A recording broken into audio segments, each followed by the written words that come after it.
see too many like me, cause I am one of the reasons you do what you do when you wanna be me instead of you, cause I am still on beat, showing love to the streets. Come on, you know me, cause that's who I am.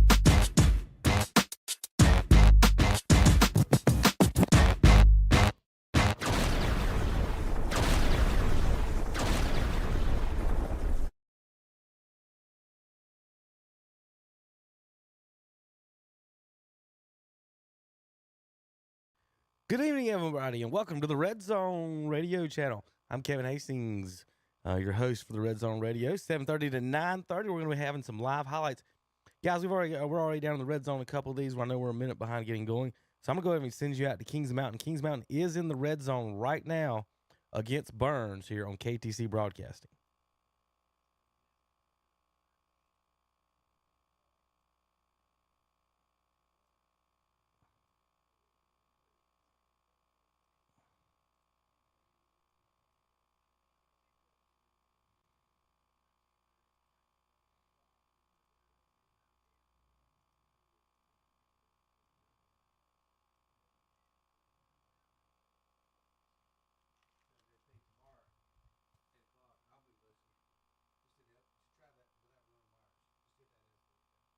In there?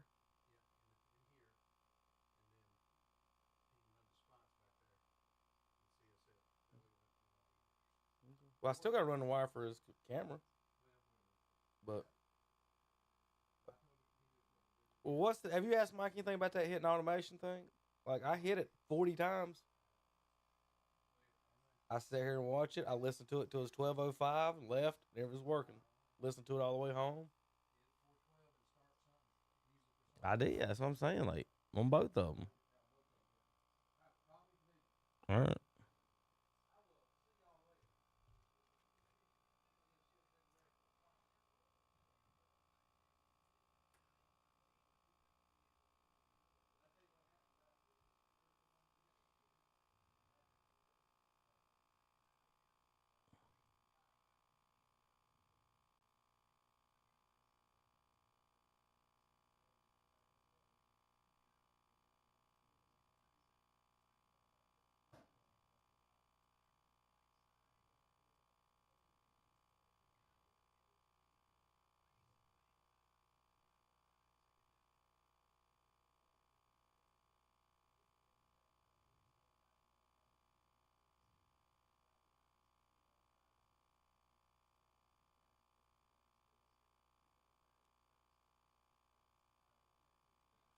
On that one. Second down and 6 for the Bulldogs, but that gets you out at least a shadow of the goalpost.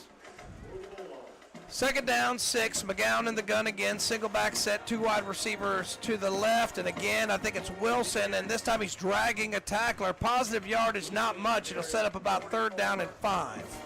Yeah, try to sneak it around to the right side. No. We're going to take a quick break from that game and go over to the Cherryville game. We've got a couple other games now that Kings Mountain's not going to score. We're going to send you over to Cherryville right now at Blacksburg. Last year, these two teams combined to score 105 points. Let's see what's going on over there. Little extra flavor with the receiver pass completed to Jackson Hebner. Hebner was wide open and about running into the end zone. So Cherryville's, they are looking 1st and goal at the Blacksburg 4. Can they put it in now? Oh, and that's there. Oh, man. Who went first there? I want to say it was us. I think it was maybe 52 on us. I think false start. And that's that.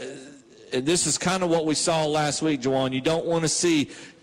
We had a big player. The minute you try to get momentum, we had a Pete's Fish Box of a Cherryville penalty flag. And just like that, you go from 1st and goal at the 4 to 1st and goal at the 9. It's not insurmountable, but that's just 5 more yards you got to get. Yes, sir. Sometimes that kills your momentum, but hopefully they can regroup and still get the job done right down here on the near the goal line.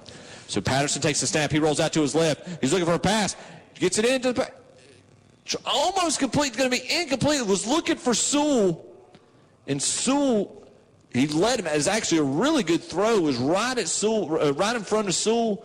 Just wasn't able to wrangle in. That was a difficult angle for Sewell to try to catch. Yeah, definitely difficult angle. If he would have came down and he'd been right there at the pylon, it would have been a great catch. But hopefully they can get it in on the next one. Well, did they just call another penalty? Looks like we got Chervil coach declining something. I've seen him waving his arms in decline motion, so we'll see here in a minute. Okay. I've got to be. Why would Chervil decline a penalty though? I thought I saw the head official signaling another false start.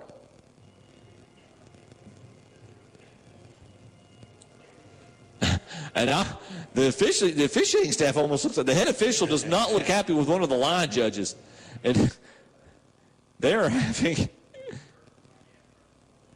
Definitely look like we got an issue going on here. I've never seen this. It looks like the officials are almost having a little bit of a spat right now. The head official's like, why? I don't think he's happy that this is taking so long to determine. Blacksburg, and I guess the penalty is on Chervil. And right now, Blacksburg's having some kind of debate amongst the coaching staff whether or not they want to accept this penalty or not. And now the head football coach, Josh Batchelor, out to talk to the head official.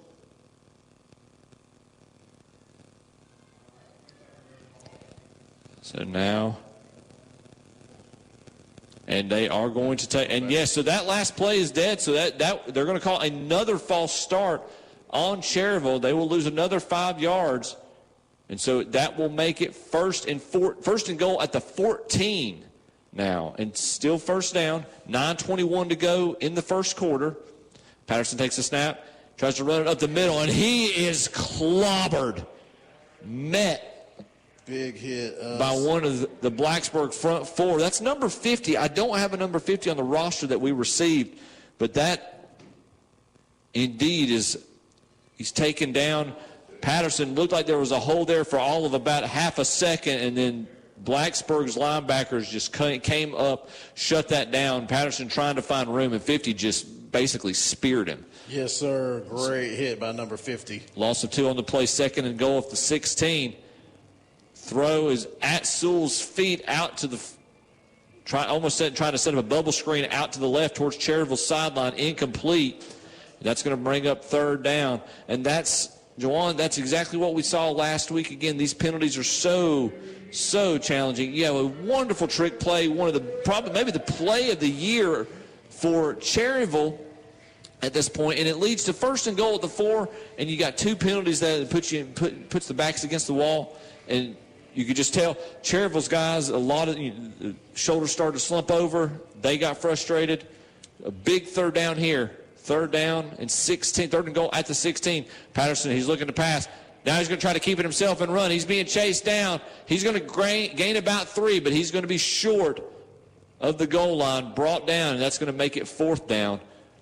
I don't know if they've got anybody, Jawan, that can really kick a field goal from this point. I think you've just got to look at going it, but Patterson just walks off the field. And the coaching staff's like, where are you going? This is fourth down, and we're not going to kick a field goal. Yeah, got to go for it down here, especially if we don't have a kicker. I really hate that the drive stalled out like this. Looked like it was going to be very promising for the Ironmen. And it's just one of those confidence breakers for you when you have such a great player not able to capitalize on it. So fourth down, we got 3 receivers right, 1 to the left. Patterson takes the snap out of the shotgun. He's looking to pass, throws it up. Incomplete, but we have a Pete's Fish Box of Cherville penalty flag. That was thrown in the backfield. I didn't see a hole. Could that have been roughing the passer? Yes, sir. We also got one in the secondary down here at the goal line as well. Looked like it came in late from the referee. So 2 Pete's Fish Box of Cherville penalty flags. No, so it's going to be offsetting penalties. We have a hold on Cherville, and we have pass interference on Blacksburg. So those penalties are going to offset. Can you imagine if we hadn't had holding on that right now with that pass interference? I'm not sure if that would have been an automatic first down, but it would have made it fourth down a whole lot more manageable. But instead, we'll be replaying the down. So fourth down and goal at the 13. Run out similar formation as before. Now we got 2 receivers out to the right, 2 to the left.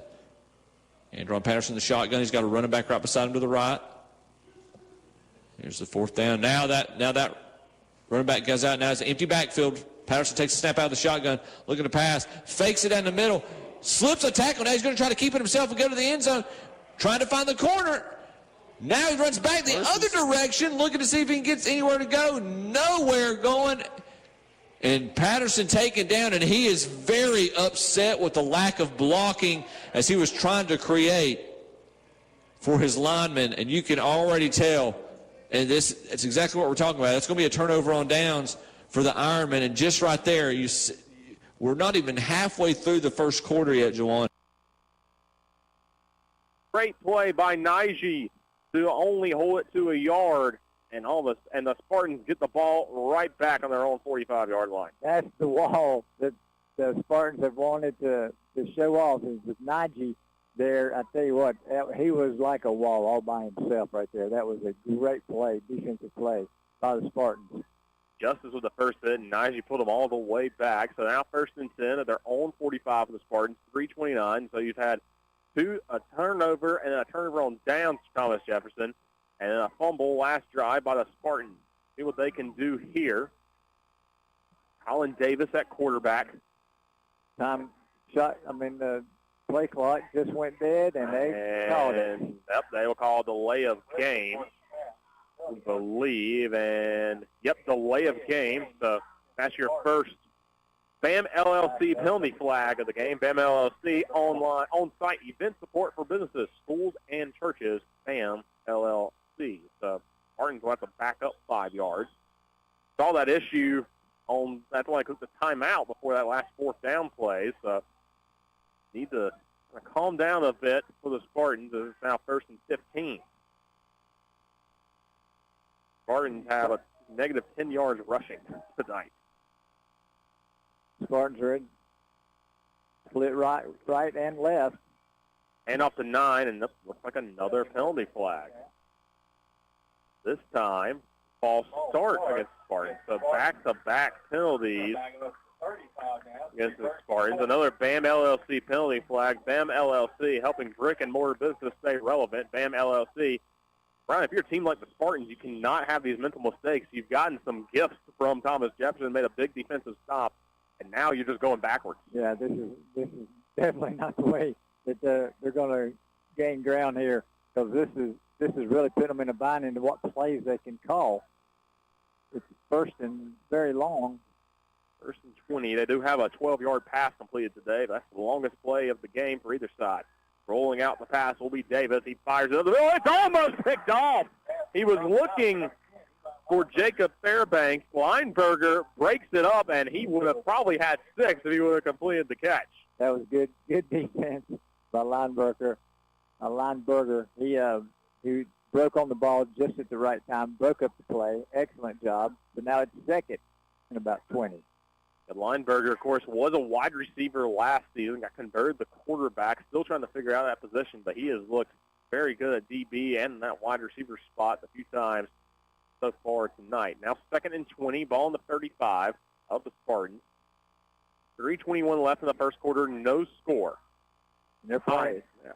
By Davis. He throws it up deep. Going to take a shot. Number 9 gets open, and he drops it. Snuck by the defender, and Thomas Jefferson breathes a sigh of relief. That would have gone for 6. That was a well-placed football by the quarterback right there. That was excellent. Davis threw a dime, and the receiver, he was right in stride. He just failed to catch it. Elias Santiago, DB, who almost got burnt there. Oh, that was a great pass by Davis. Now 3rd and 20, blitz coming. Going to hand off just up the middle to Fairbanks. Fairbanks tries to bounce outside. He gets a block, and they're going to call a flag on it. It looked like it was going to be a block in the back. Tackle by Hill, but only a gain of maybe 2 yards. So see if Thomas Jefferson declines this one, depending on the call. The official walks to the middle, and they will say a legal blindside block. That's what it looked like. It looked like Carter Cook had a wide-open shot and took it. Unfortunately, it was an illegal block, and they're moving the ball up for some reason. Not sure why. The penalty was against the Spartans, and the referee starts walking the other way. Right. Our mistake. Hey, it's still only week 3 for the officials as well. So they're actually Thomas Jefferson's going to accept that penalty. So that's the third BAM LLC penalty flag of this drive. And so that moves the Spartans all the way back. Drive that started on their own 45 now moves all the way back to their own 21-yard line. That's a 14-yard penalty. And they've had on this drive 24 yards in penalties. Yes. Third and a mile as Davis rolls out. He has to step up, gets pressured, gets by Boyce. Nice move, but a nice shoestring tackle by Hill.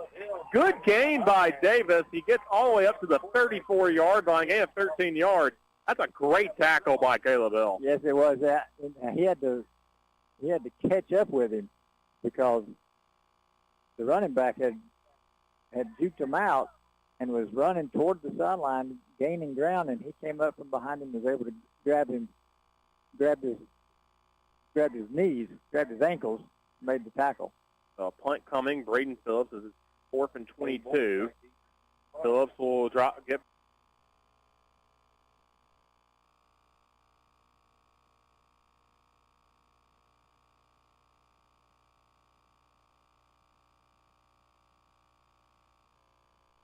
Got about 9 minutes.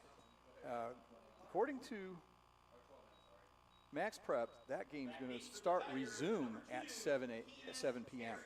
So not.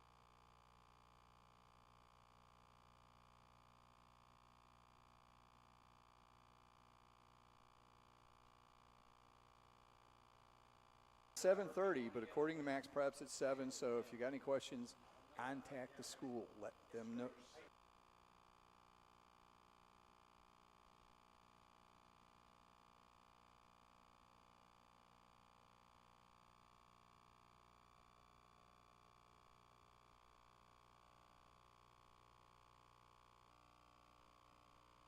Online at Wright's Jewelry Store. Be 1st and 10 now. They're in Blacksburg territory at the Blacksburg 44-yard line. Patterson takes a snap out of the shotgun. Hand off to Hebner again. Runs almost the exact same play. Great block on the outside late hit by Jaden Adams. No flag. And Jackson and Hebner, they've got some momentum going right now. Pushed out of bounds. Could have been a late hit. Juwan, you're right. They didn't call it. No penalty flag thrown. But two impressive runs by Jackson and Hebner. This one for 20 yards, another 20 or so, about a 16-yard run, and now a 20-yard run. It's going to be another Medical Center Pharmacy of Cherryville first down. Patterson.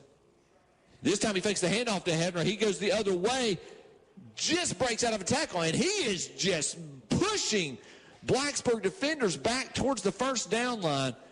Aggressive running by Andron Patterson there. Yes, sir. Looks like if the Ironmen can keep it up, looks like they can maybe move the ball on the ground against these Wildcats. Got some momentum going right now. Definitely 3 impressive runs consecutively. That's going to be I believe that's a 6-yard gain, so it's going to make it 2nd and 4. They're inside the red zone now at the Blacksburg 18. 3 receivers right, 1 to the left. Patterson takes a snap out of the shotgun. Hands it off to Hebner, and Hebner slips in the backfield, and he's going to be brought down in the backfield. And Hebner just took and I want to say, I'm afraid when he slipped, he might have turned his ankle. And that's been the story the past couple of weeks for Cherryville. As soon as and Hebner's, he's limping off on his own right now. And hopefully it's just an uncomfortable turning of the ankle, and then he'll be back out there because he has been impressive in this drive. Absolutely. Look like they maybe shook it up because Hefner's listed as the wide receiver. Mm-hmm. I think David Howe was the running back last week. But, hey, if it's working, keep going with it. That's right. Patterson throws it out to Sewell with the bubble screen. Nowhere to go. Receivers were not able to block up the Blacksburg defenders. They were able to get past the receivers that were trying to set up the bubble screen and get to Sewell. Sewell, not much of a gain on that, and it's going to make it 4th down. So 4th and 10. And, again, kind of in a similar situation they were earlier. This time they don't have to get the goal line. They just got to get the first down. 10 yards here. So not quite as daunting as what they had in the previous drive.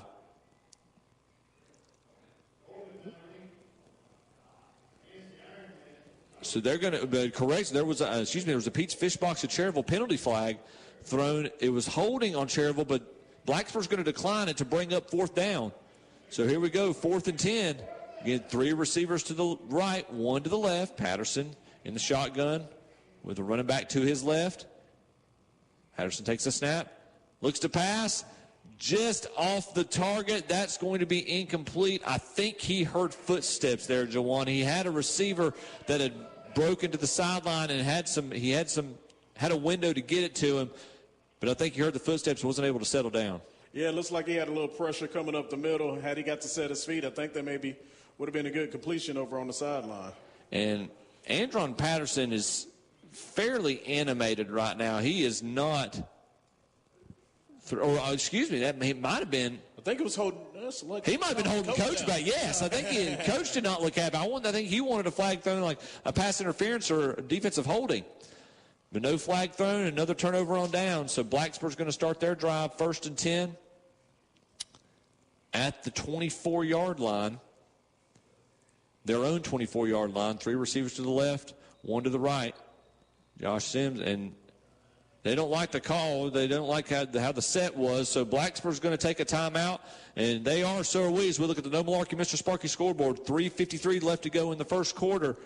Our score, Blacksburg 13, Cherryville 0. You're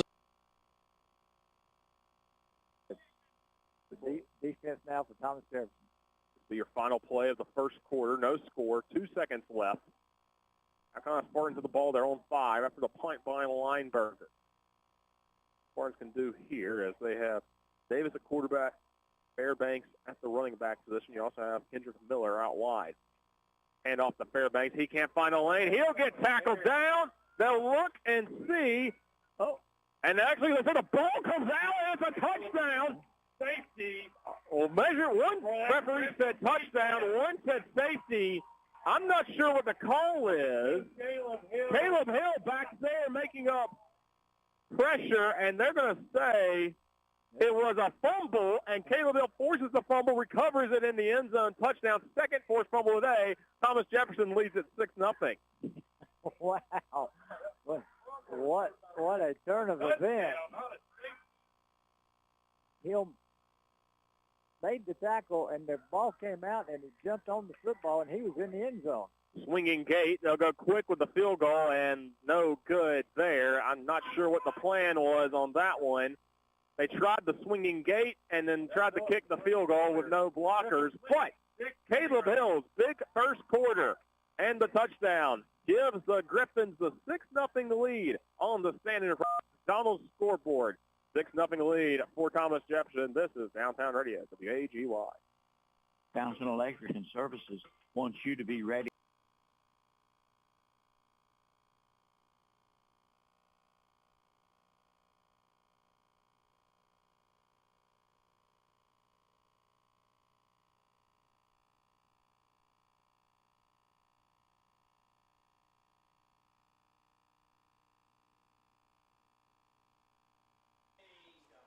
So Jamari McCorkle, their big back.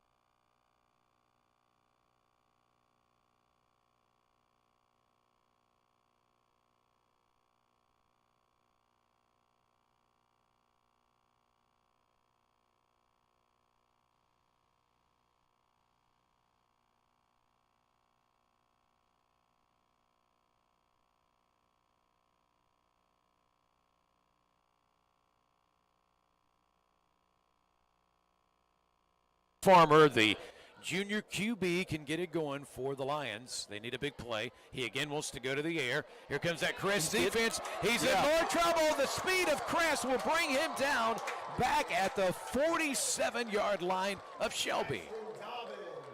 Dobbins on the tackle there. It's a big sack, big loss. Land lost probably a good 15 yards there, so it's going to be 3rd down and 22 yards. So, you know, that's a tough go right there. Defensively, the Chargers are covering the receivers really well. It just doesn't have a lot of weapons to go to right now. We got twin receivers left and right. And Shelby needs to get to the Crest 29. I got a long way to go. Just going to throw a screen Make a pass. Tate out in the flat will catch it, but he's brought down quickly. He'll get no further than their own 48-yard line. That was a great open field tackle by Lyric Pettis. That was a really good open field tackle right there. Tristan Tate's hard to tackle in the open field, and he did a great job there. It's going to bring up 4th down and 20. The Shelby kicking game is very good. This punter is a really good punter. Yep, Lopez is going to punt, and the possible return would be by Surratt. Let's see what he can do if he gets an opportunity. So Shelby's got no choice. They're so far away from that 1st down marker. Almost blocked. He gets it off. And Surratt lets it bounce into his hands, dangerously takes off with it, gets away from the defenders, and turns in what looked like very little into a lot as he's able to make his way to about the 35-yard line. Yeah, Pluto Surratt had a great return right there. They're going to put that ball on the left hash. Crest going from right to left on your radio dial it to 34-yard line. Well, listen to this, guys. So far, Crest has started at their own 45 on the opening kick. Then they took over off the turnover and got it at the Shelby 42. This time at their own 34, they go back to work on offense. Yeah, Aiden Carson's out of the game right now. McSwain in the offense, getting ready to get it going again. And here's a quarterback keeper. This time he is just barely able to get anything out of that. They got him around the ankle, and he fell forward to the 35. Yeah, it's going to be 2nd down and 8. Still on the left hash. Quarterback pulled that one. Not sure if he was supposed to follow the fullback in there, but if it wasn't much there, so he kind of bounced it outside, and we've already established that. That's going to be a tough go for either team to get outside. We may not have another play before this quarter has ended, and it will. So, ladies and gentlemen, we're just underway, but 1 quarter is in the books. And on the Stanton Enterprise McDonald's scoreboard, home of those world-famous French fries, so far, so good for Crest. They lead Shelby 14-0. You're listening to the Chargers on KTCBroadcasting.com.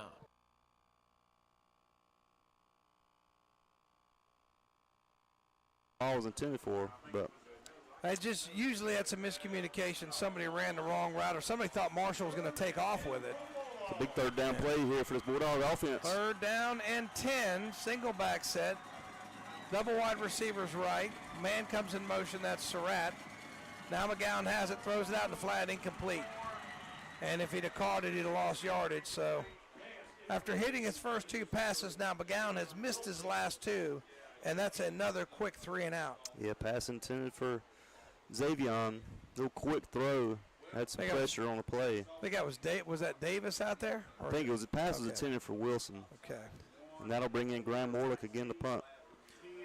So after the touchdown, 2 quick 3 and outs, and you could feel the momentum shifting Kings Mountain's way. Burns needs another big play like that fumble.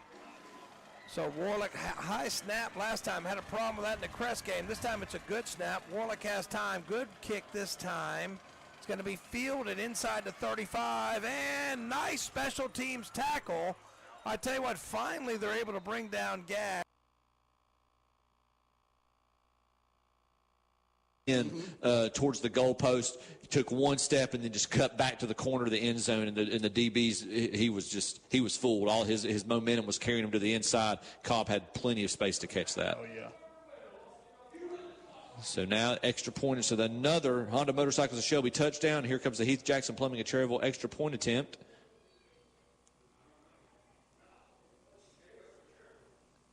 .226 left to go in the first quarter. Extra point attempt.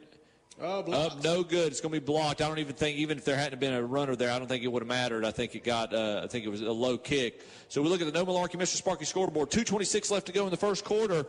Blacksburg well in control of the game right now. They lead our Ironman 27-0. You're listening to Cherryville Ironman football on 92.9 WCSL 1590 AM. Brought to you by Bud Busters of Lincoln. We'll be right back. Off the action, kickstarts your financial future. No yards on the play. Yeah, keeping him front and forcing him to the sideline there. Leave him no other option. So 2nd and 9 on the field. So 10:50 left to go, third quarter. 10-6 on your right story scoreboard. Kings Mountain owns the lead. Triple wide receivers right, one to the left. Armstrong in the gun. He's got it. He's looking. He fires down. Oh, wide open, but he's got it. It's Vaughn. And he'll sprint it into the end zone for a numbers bookkeeping touchdown as he made the adjustment, came back for the ball, and that's going to be a 77-yard touchdown. Yeah, caught it down the right sideline for the touchdown for Kings Mountain. So that 77-yarder is his third catch of the game, but again, a touchdown. And after that brief lead, now Burns finds themselves down 16-6, pending the on-the-go quick lube extra point. Yeah, we knew Vaughn was a threat, big downfield threat coming into this game. So Burns have kind of dug themselves a little bit in a hole here. See if they can pull their way out of it. So Rahm in for the extra point. Snap back, kick up. And the on-the-go quick lube extra point's good. We'll be right back.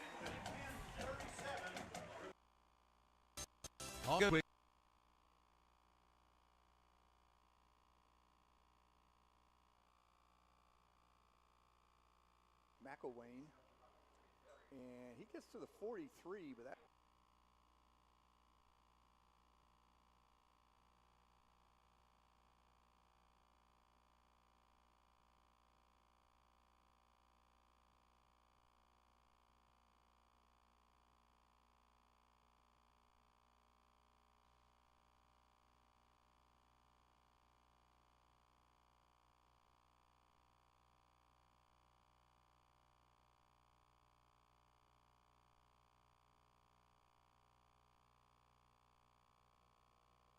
Close to a first down. I think it's going to be just shy. It's going to be 3rd down and 1. So 6-yard reception, and it's time for a first down. I can tell you that. They ran that play last week, Jeff, because the guy that went in motion is wide open over here as a safety valve with nobody anywhere around him. So at some point, Shelby's going to have to run that play and throw it back to the other side. And now I think it's Tate around the left side, makes a nifty move to avoid Brock Melton and gets the first down. I'll tell you what, Croshan, number 77, Croshan Harris, he's over there picking up his helmet near the sideline. He was the right tackle. I don't know how his helmet got over there, but it is a first down. So 3 + 6 + 3, that's 12 yards. You only need 10. Shelby has the ball on their own 46-yard line. There's 7:21 left. Crest leads 14-0. Shelby looking to get back in this one. Hand off to Tate, right side, and again gets maybe one this time or two. Maybe not a yard. And I tell you, there are bodies flying every time they run to the side, and really they've run that zone. That outside zone, and just hadn't been much there. Yep. The best running play they've had were 2 inside zone plays. Yep. Out of 8 carries, just 1 has gone for more than 3 yards. And Farmer's going to throw it, gets late pressure, and he's going to step up into a sack. And he's going to be sacked again for a big loss of about 8 or 9. So 3rd sack and 2 interceptions. And that offensive line going to have to bow up and protect him a little bit. So they had gotten a yard. Now they're looking at 3rd and 17. So that lost 8. And every time they go positive, they get a big negative and makes it 3rd and long, Jeff. And now Farmer's going to throw, steps up in the pocket, and he's going to throw it sideline. Tate off his fingertips, and it would have been a first down had he pulled it in. But it was just kind of a throw on the run, to the sideline and just fell incomplete. 4th and 17, and Shelby's going to have to punt with Jose Lopez. 5:57 to go in the first half. A first half that's been all Chargers. And got to say that the Chargers have really been dominant. And looking for a chance to add to this 14-0 lead. Yeah, pretty much phase. Two of the three phases they've dominated. I would say the kicking game has been neutral. Lopez back to punt. He's standing at his own 26.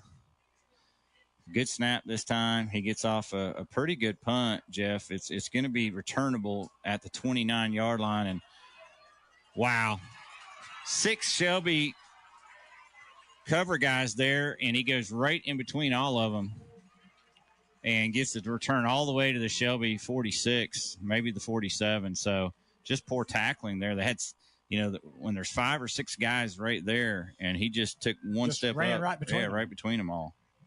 And so Crest again with great field position, and now I'll have to say they're winning all 3 phases because that return, that was a 24-yard return into Shelby's territory at the Shelby 47. 1st and 10, 5:41 to go. I think Chargers have 2 timeouts. McSwain's going to hand it off right side Lewis, and he hits the sidelines and pushed out of bounds after a gain of about 8. More like 9. More like maybe 10. That's going to be 9. Yeah, so another good run. Lewis's first carry. 2nd down and 1. And this Charger team obviously had a pretty good week of practice, Jeff, because they're coming in here looking really solid and really well oiled. Haven't committed a penalty yet. So almost a perfect half. Snap, handoff. Carson gets through the first line, breaks a tackle, drags Nick Norris for another 4 yards, and he's got a way enough for a first down inside the Shelby 30. That's about 13 yards on that carry. And so the Chargers mean business, and they'll mark it about the 26-yard line of Shelby. All right. So we'll give them 12 after the spot. And fresh set of downs. Ball at the Shelby 26, 5 minutes and counting. Carson will go from the right side of McSwain to the left side. Now he'll get the handoff. He'll run right. He's trying to find a hole. He's got 1 blocker, 3 defenders. Gets around the block. Touchdown. And it's a clinic right now. The Chargers are rolling. Beautiful job blocking on the right side. 26-yard run. A lot like his first touchdown run, Jeff. He got the block in, hit the sideline, and went in untouched. So a 17-yard touchdown run and now a 26-yarder, and I don't think he was touched by a defender on either one. Yeah, and the difference on that one was the first time they held about 4 golden lines. This time they just blocked them. That was a great play.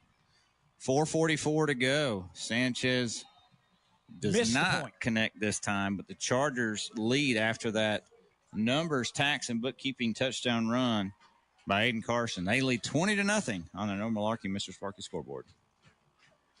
For over 60 years, Honda Motorcycles of Shelby has been serving this area, and they continue to do so today. Right now, you'll find a good inventory of dirt bikes, plus 150 and up to 450 models of on- and off-road bikes. See the new 2024 Honda Rebel. Boyce and Hill are still in. They take out Magana. Now let's see here. 6:10 left in the first half. So quick, it looks like this offense trying to get lined up. Only 5 seconds on the play clock. Just 1 timeout remaining for both teams. Lineberger fakes the handoff. Miscommunication, just has to throw it. Gives it off to Boyce on the screen. Boyce finds a seam. Gets a block. Jumps over and goes down at the 5-yard line. He got a great block by his offensive line. And a gain of 16. And that is a Meat Pub first down for the Griffins. That offensive line showing some athleticism. They got down there just in time, make a great block, and now the Jefferson has it at the inside the 5-yard line on the 3-yard line, 1st and goal. 1st and goal for the Griffins now after the 4th down conversion. Boyce in the backfield, Lineberger at quarterback. He's going to move a man in motion, going to hand off to Boyce. Boyce looks for a seam. He finds one, goes around the edge, powers in. Touchdown, Thomas Jefferson. They score. Fountain Electric touchdown by Boyce. Fountain Electric called the Fountain team at 828-287-4343. Big time run for Boyce. O-line gets a push. They do their jobs on that drive. Yeah, that was excellent execution right there. That was just like the coaches drew it up, and now they're in the swinging gate. See what they do this time. Last time they did not get this done. Oh, they'll go for it. Swinging gate. The Boyce, he'll power in. Touch it in. So the swinging gate works to perfection, and the Griffins take a 14-0 lead on the Stanton Enterprise McDonald's scoreboard, home of those world-famous French fries. 14-0 Thomas Jefferson. This is Downtown Radio, WAGY. Ingles is a proud sponsor for all levels of athletics, and when football season rolls around, we're pouring on the savings like fans pouring into the stadium. We're talking buy one, get one free offers on some of your favorite brands, everyday Advantage Card savings, low prices at the pump, and daily deals at the deli. Just another way to show our appreciation for Football Nation. Ingles, low prices, love the savings. Faced offense, two fullbacks in the backfield. Handoff, fumble on the play. We've got a bunch of Blacksburg players pointing towards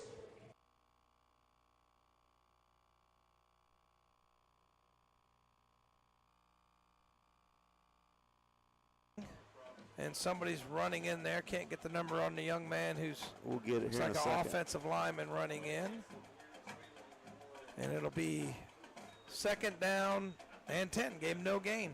That's Devon Parrott checking in for Burns. So Parrott back in the game. Double wide receivers left. Single back set. Wilson goes in motion. McGowan keeps it left side. Cuts, makes a man miss. Falls forward to the 23. Good run. Sets up 3rd and manageable. Gave him 6 yards. Yeah, good job. Good job, McGowan, inside run. A great block on a play by Towery to free him up for a couple extra yards. So Burns desperately needs this 3rd down conversion. Yeah, haven't had a first down. Be great to stay on the field. Haven't had a first down since their touchdown possession, their first possession. They've had a touchdown and then 3 and out since. So this is big. This is big play here for Burns for their confidence. 17-6 on the scoreboard. Double wide receivers to the left. Goodson in the backfield. Single back set. Goodson goes in motion, and it's McGowan's going to try the left side, and he's not going anywhere. And he will lose 2 and another 3 and out for Burns. Yeah, tough play there. Thought he was going to be able to find room left side. They're thinking he's going to lose 1. Graham working the punting unit out for Burns. I'll tell you what, it's Groundhog Day for the Burns offense. They need to get something going. So, again, Burns punting from deep in their own end. This with about 4.5 left to go. Defense made a good stand. Going to need another one here. And they snap it back. Good snap. Warlick, knuckleball, but pretty good punt. Caught, and another flag comes in. It's called at the 48. Not sure what the flag was. So let's see. Where are they going to put the ball down? Yeah, early score over in Chris, 20-0 first half over Shelby. Wow. Way to go, Greg Lloyd. No flag? All right. They must have picked it up. Thought it might have had another block in the back. But, you know, Kings Mountain started the last drive on their own 48, so the last 2 drives of this one's really on the 49. So I tell you what, when you only got half a field to go, field possession's been a factor. Double wide receivers left, 1 to the right. Armstrong again in the shotgun, single back set again. He's got it, and then Hill's going to try the left side. He's nice down tackle. for a loss again. So that is for Xavion Wilson, and Hill a little bit slow getting up. Now the young man gets up. We're glad to see that, but outstanding play by Wilson. Yeah, great job on that pursuit. McGowan was there as well, but pulled him down. Might have lost 3 or 4 on the play, looks like. Well, the last carries for Hill have been 0, -6, and -3. So good job by the Bulldog defense.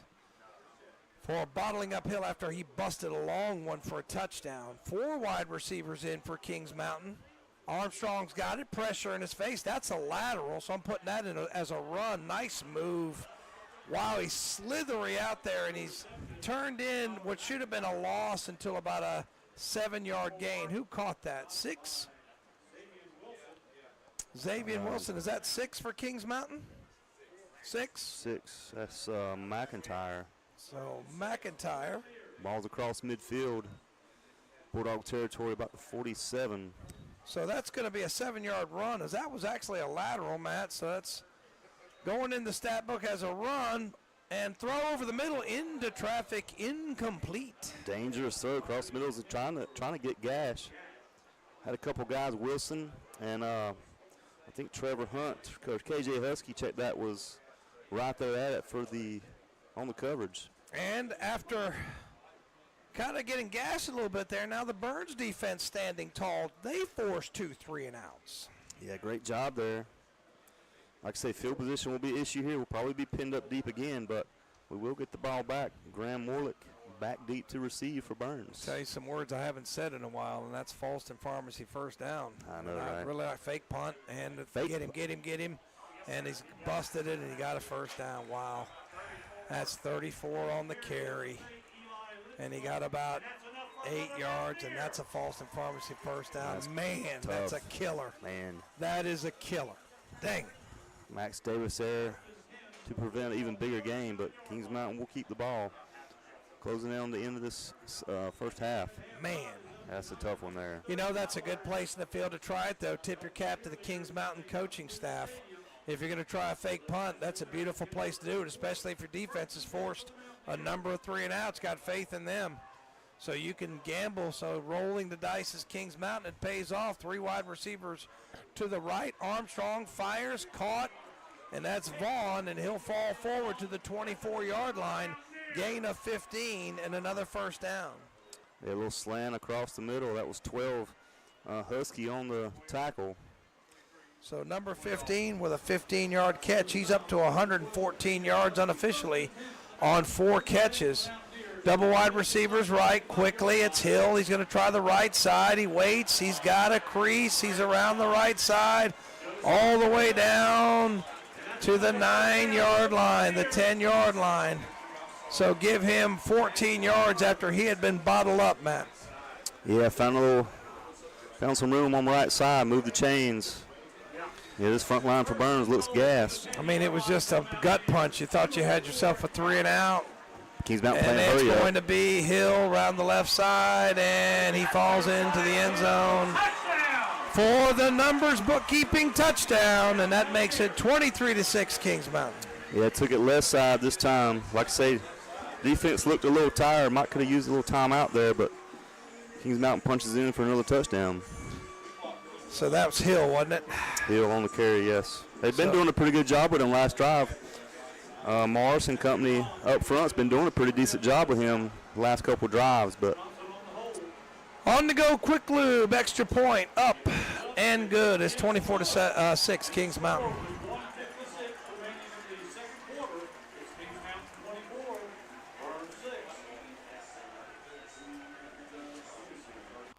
On the Go Quick Lube in Falston is not just oil changes, they have tires for all cars with names like GT Radio and He'll be up under center this time. One running back deep in the eye.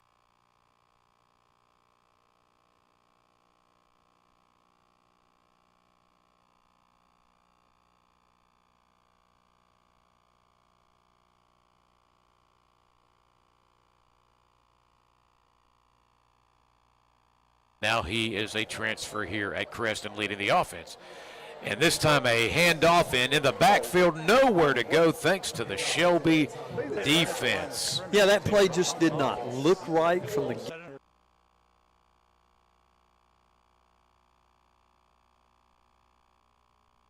completely, and it was a loss of about 5 yards, brings up second down and 15. Yeah, the running back that time, and Anton Lewis just had nowhere to go. And again, you're right, Guy, there was a little bit of hesitation about what McSwain wanted to do, and then it was like He just put it out there for Lewis to carry that he was not ready for. Right at the line of scrimmage. Second down and long coming up here. He's got a good low center for gravity. He was one of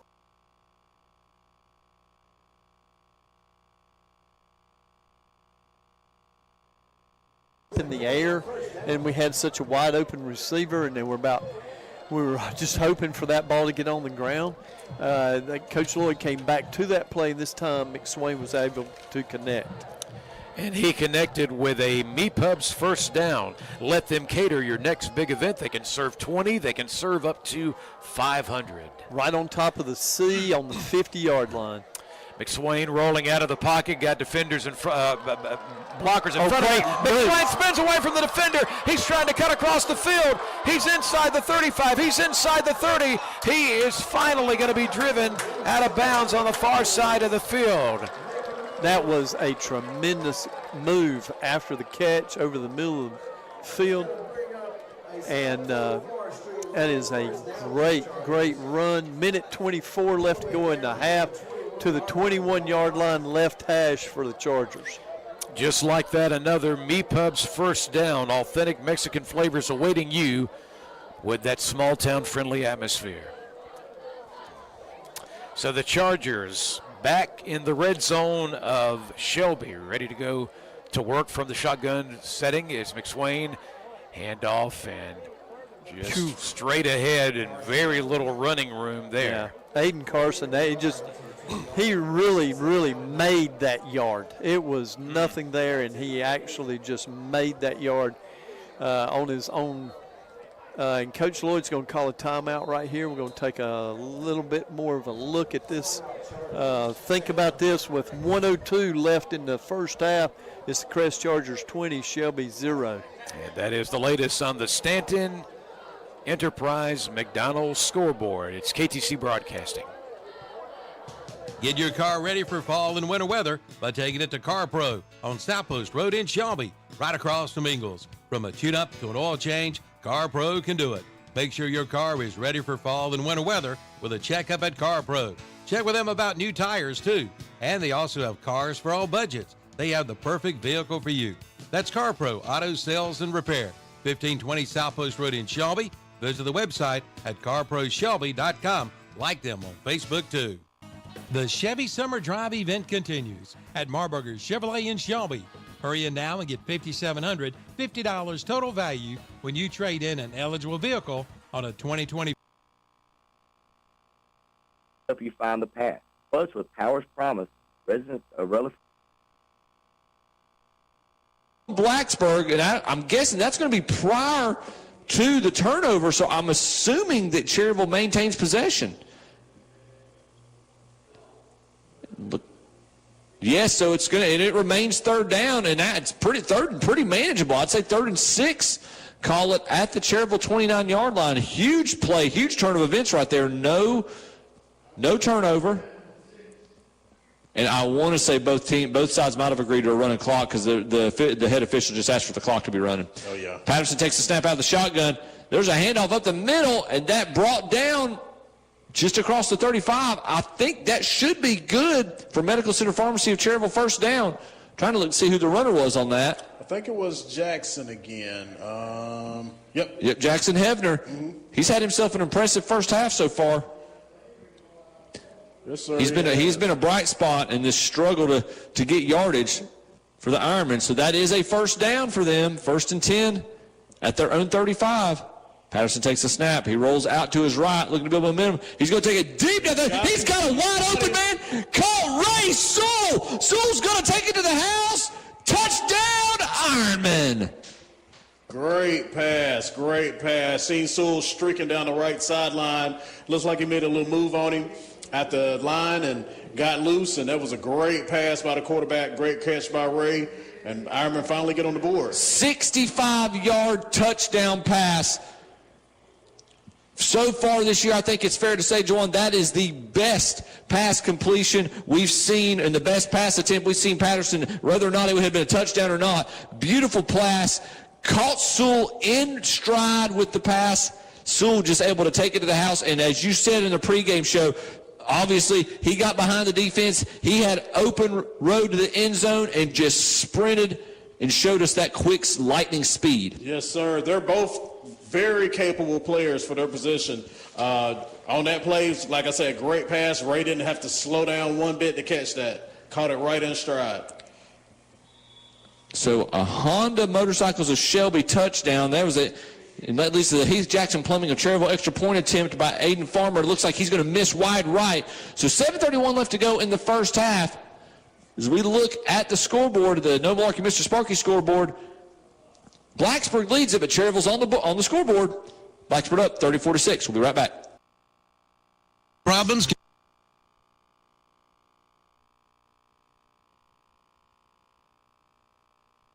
Like punts it, knuckleball, and it's going to roll, take a nice Burns bounce, a really nice Burns bounce, all the way inside the 40 down to the 38-yard line. So Kings Mountain will take it back with 1 minute and 2 seconds left to go on your Rice Shore scoreboard and a commanding 24-6 lead. Well, like I say, right now, if you're Burns, you want to try to prevent that big gain. Obviously, time's the issue. They're going to try to throw the ball downfield. I wouldn't be surprised to see them target Vaughn, big-time wide receiver. So let's see if this Bulldog defense can hold up here to prevent even bigger lead here. For They look to have 3 and outs, but, football's a game of momentum, and that fourth down conversion was just a backbreaker for Burns. Yeah, the fake punt. Yeah, right. the fake punt where they got the first down, and just tough. It's tough. It's a game of momentum. It's a game of moments. And that moment right there really shifted things Kings Mountain's way. And now Armstrong going to let it go, and incomplete. Good little pressure back there. I'm not sure it was Goodson maybe. That was Goodson on the pressure. Ball's intended for 3. Hopper just threw his arms. So second down, 10, 58 seconds left, first half. So if you're Burns, you get a stop here. You do get the football back, and that's one piece of good news. Yeah, and we did get the ball back, like I say, second half. So, second down and 10 for Armstrong. Double wide receivers to the right and to the left. 4 down linemen for Burns. And let's see, somebody's going to call a timeout, so we'll take it with them. We'll be right back. The Transportation Administration of Cleveland County continues to operate TAC, Cleveland County Transit and REACH. The Cleveland County Transit route will continue to be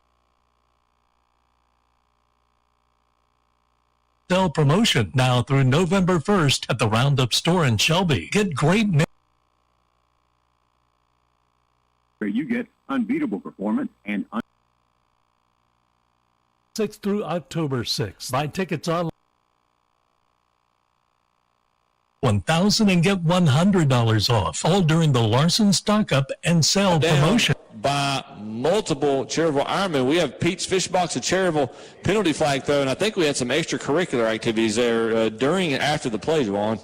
Yeah, it looks like they're getting a little feisty. This is getting a little chippy, isn't it? And I don't use that term just because it's my name's involved in it. We're going to see what they're going to say about it. Are they going to call it on both teams or just one?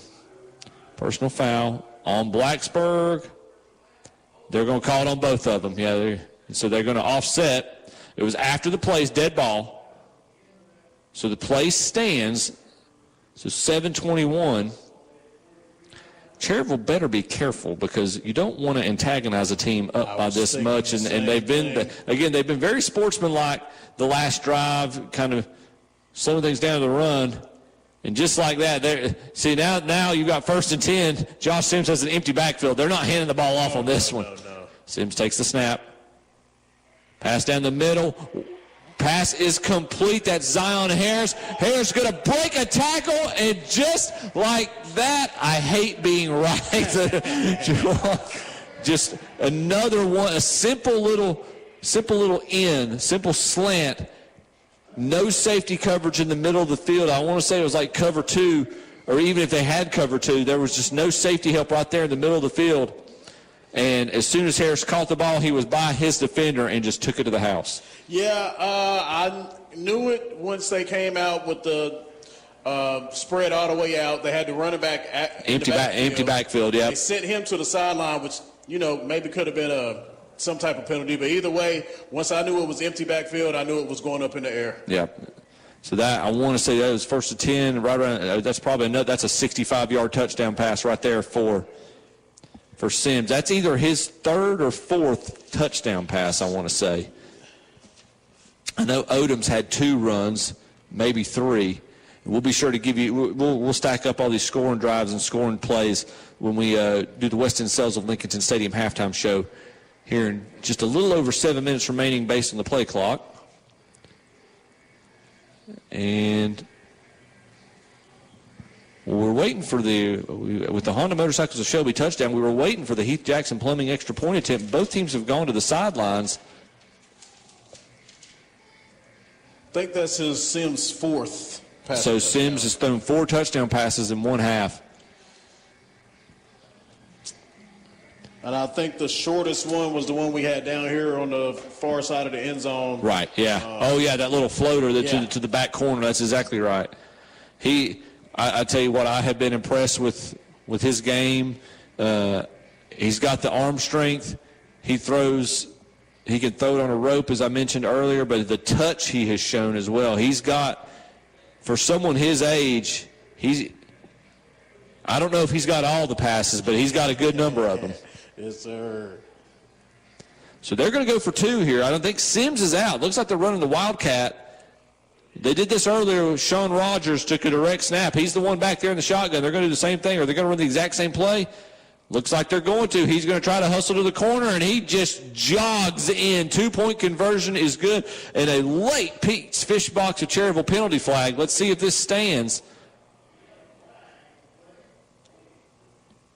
This might be, I saw some hands clapping for Blacksburg. I'm wondering if this was a little bit of frustration on Cherryville's part towards the end or after the conclusion of the play.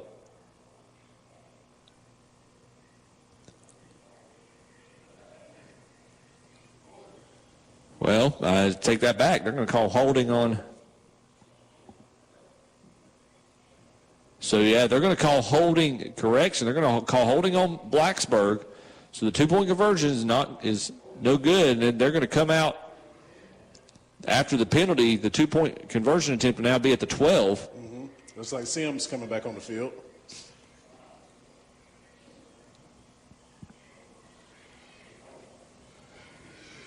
You saw a moment there with Blacksburg where they were really trying to not run up the score, and I'm wondering if that mentality has changed a little bit with the animosity of the past few minutes. So Sims takes the snap, fakes a short pass, dumps it out. Oh my goodness, you've got to be kidding me. Josh Sims fakes the short slant pass, takes it back deep into the corner. Cam Cobb's sitting there, catches it one-handed as he's falling out of bounds to bring it in. This is just, it's a video game, Joel. That was the best place he could have put that ball. It's the only place you could have put it to catch it. So, well, we're going to take a quick break here. 17 left to go in the first half. Blacksburg. Or 56, excuse me. And a chunk of that was that last drive. Yep. Yeah, no doubt about it, where they kind of went in the prevent mode and Shelby got a couple of first downs. So, just like I said, it's almost like the hangover from last week has hung out onto the Golden Lions, and they had such a great second half against Kings Mountain to pull away and win. And you know, we were talking about, wow, we got the emergence of some playmakers. The defensive line looked a lot better than we expected, and then last week it was just like turnover city. 4 turnovers, didn't force any, and couldn't get off the field. And this week, it's like right away, third play for Shelby was an interception. I mean, here we go again with the turnovers. On the third possession, another interception, and it was like 2 of the first 3 times the Golden Lions had it, they turned it right back over the Chargers in 3 plays, and just could never recover. Well, if you go back to the second half of the game last week, with 7:18 left in the third quarter, Foster caught a touchdown pass from Farmer. Score was 27-21. Shelby was within 6. Since 7:18 left in the third quarter, Shelby's given up 24, 34, 51 points and scored none. Yep. And less than a ball game. Yep. So 51-0. So, you know, sometimes you're glad you're not trying to coach in this. And this is one of those times. A lot easier up here in the booth. Yeah, so much easier. You know, I hate to see the things happening, but I can sit here and try to explain to you what's going on. I can tell you what's going on at halftime. Shelby's trying to decide, what they want to do in the second half. Yeah. I mean, they're down 27-0. Game's not over. It's going to be really hard to come back, but you've got to at least start playing football, because this first half there's just not really anything you can point to say, well, that was good if you're a Golden Lion. And it's just been total domination by Crest. And they've, and you kind of pointed to it, they've been crisper. And, they're the ones that finished up a game Monday night. Yep. And but they've been crisper. Their offense has been more directed. The passes have been better.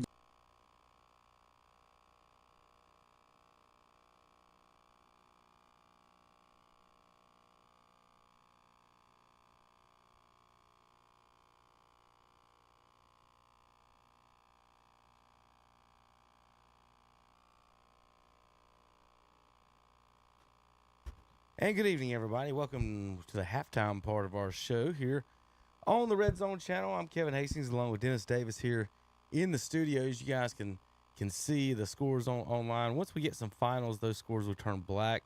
So if you see black numbers, those will be the final scores for us. Dennis, we thought we was going to have some big competitive games tonight, and it seems like every game we think was or thought was going to be competitive is a blowout. And a lot of the games we thought were going to be a blowout are really competitive. So we're looking.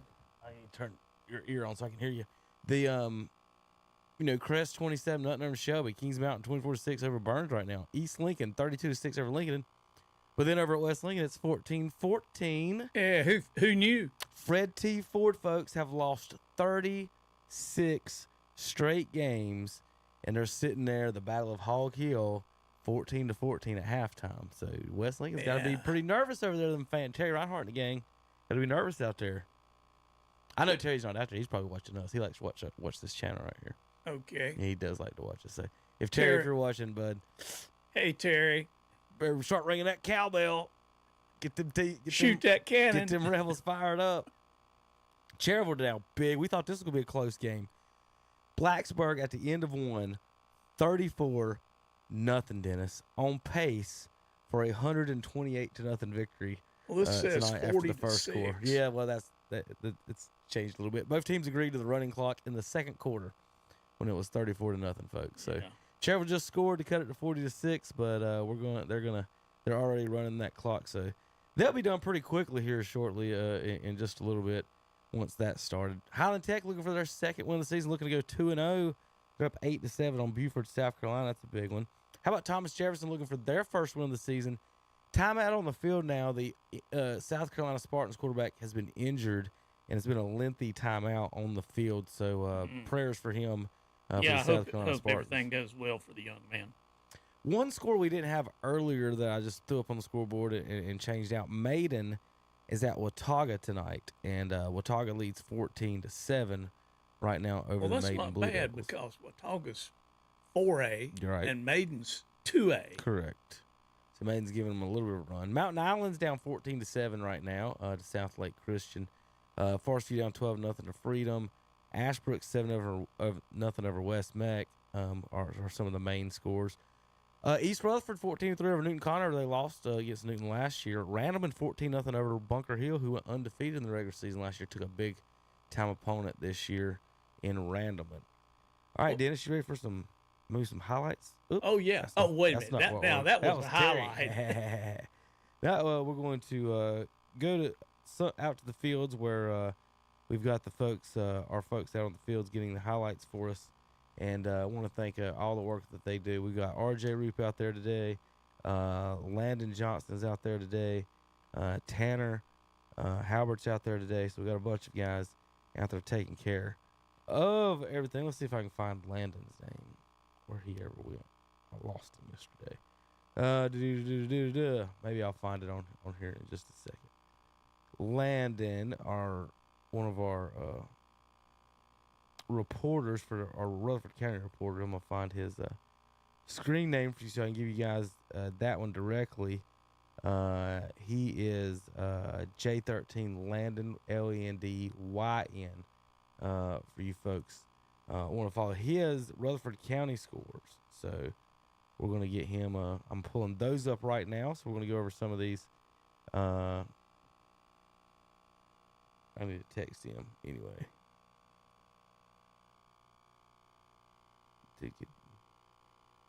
Anyway, so Jefferson's up 14-0 right now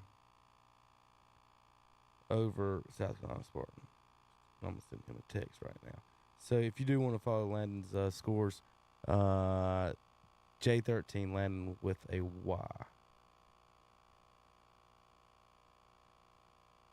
All right. So let's go over. We're going to start tonight's halftime highlights.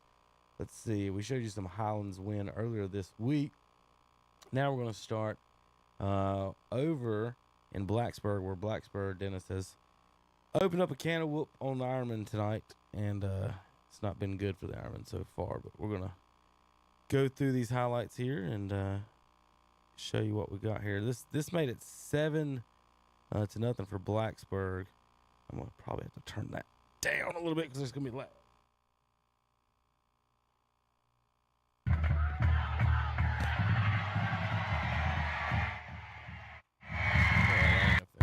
Turn this down in the middle. Right there. All right, so that was Blacksburg taking a 7-0 lead over the Ironman. How about some shots from Kings Mountain? Well, yes, you can't see that one because of the. Let me back out of that just a little bit so you focus on. There you go. How about some shots from Kings Mountain? Some Burns fans, dog pound there, and the Mountaineer. How about, let's see, Burns fumble recovery at the 2. This started, Burns, it's a big drive for Kings Mountain, Dennis, and you thought Burns was going to, start this game off right with a big defensive stand and get it going, but now they're down 24-6, and if not for that, it could be 30-6. So, big play here for the Bulldogs on the fumble recovery. How about the first touchdown of the night for East Lincoln? This put them up 7-0. Wide open. Yeah. It's no safety, no middle linebacker. Everybody building that handoff fake there. Just don't drop it. Well, heck, there's nobody there to begin with. Let's watch 14. He's the only one there in the middle. He got there too late. Yep. So, whatever the play was drawn up, they did it perfect against that defense. How about Blacksburg taking off again for a long, long run? He could go all the way, and he did. East Lincoln punching it again at Lincoln, making it 13-0 Mustangs with that one. How about Burns? Kings Mountain for a field goal. This made it 6-3 for Kings Mountain. Well, Burns was leading. It was 6-3 then. Touchdown here for the Mountaineers. This made it 10-6. Nice run, stiff arm, all the way into the corner for the Mountaineers. Another touchdown for Blacksburg. Another long one. He gone. And the Blacksburg fans are. That looks familiar, Kevin. Have we seen that before somewhere? Looks like the last one. How about number 5 for East Lincoln getting in the end zone right here on this play? Nice little. I guess that was a pass. The cameraman lost it. Pass into the corner for Blacksburg. Here's a touchdown. That'd be great if it would come to our side of the field. Whoop. Touchdown for Blacksburg. Mountaineers for a touchdown here. Find the receiver down the sideline. Number 15. Yep. He's gone. That made it 17-6. This is 26-0. East Lincoln over Lincoln from 17 yards out. Let's see what. Well, we haven't seen these highlights too, folks, so we're watching them live with you. Little bubble screen out to. That's probably Beam right there, number 14. runs over the defender into the end zone, and it's 26-0 East Lincoln at that point. Then the Mustangs do give up a touchdown here to the Wolves. It's made it 26-6. Wolves cutting the lead. It's a good-looking field, though. Yep, the AstroTurf out there in Lincoln County looks good. All the teams now with AstroTurf. I don't know if East Lincoln has it. I haven't seen their field yet. This made East 32-6 with a 27-yard touchdown. Yep. Yeah. Nice little catch there from 14 for his second touchdown. How about Cherryville going deep on the bomb? Play of the night right here, baby. There you go, Cherryville. Ironman with the score. Great little pass to the Ironman down the sideline. Then Blacksburg answered just a few plays later with a post over the middle, breaks the tackle, and he gone. That made it 42-6 Wildcats. And this East Lincoln, and Lincoln had just scored to cut the lead 32-12. Quarterback in the end zone. What a pass. Good pass thrown across the body and catch for the Wolves. I'm going to refresh one more time just in case we got any more.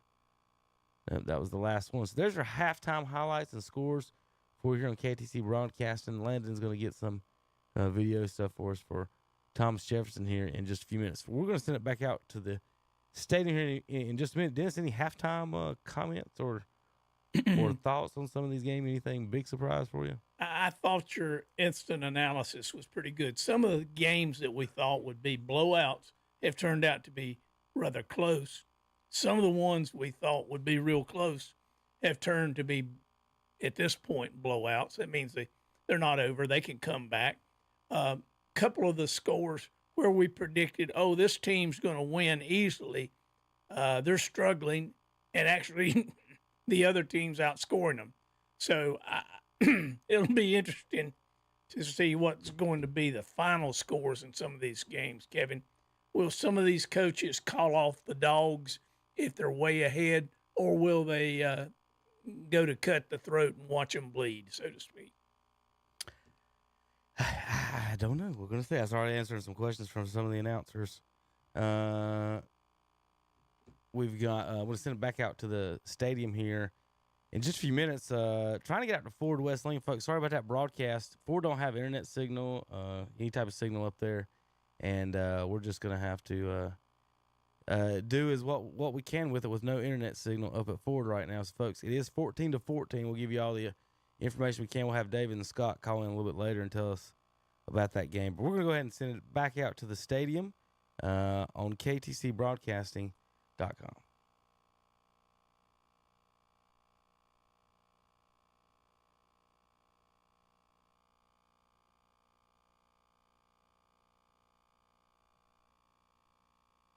Have been very bad. I mean, not getting guys in offensive alignment in time, people jumping off sides, just basic stuff. And again, it's early in the season, but it's about time that we start seeing some things clean up and get a little bit more organized. And in pretty decent chunks. Offense. These past two penalties have been 15-yard penalties. I was just saying, I think we got 3 in a row. 3 in a row. Yeah, that's right. Yeah, you're exactly right. 3 in a row. Because of the defensive holding. That's right. So you've had a personal foul face mask. That was preceded by the unsportsmanlike. That was preceded by the holding. Patterson takes the snap. Pass. Trying to set up the bubble screen out to Cameron Gatza. Incomplete. So it'll be second down.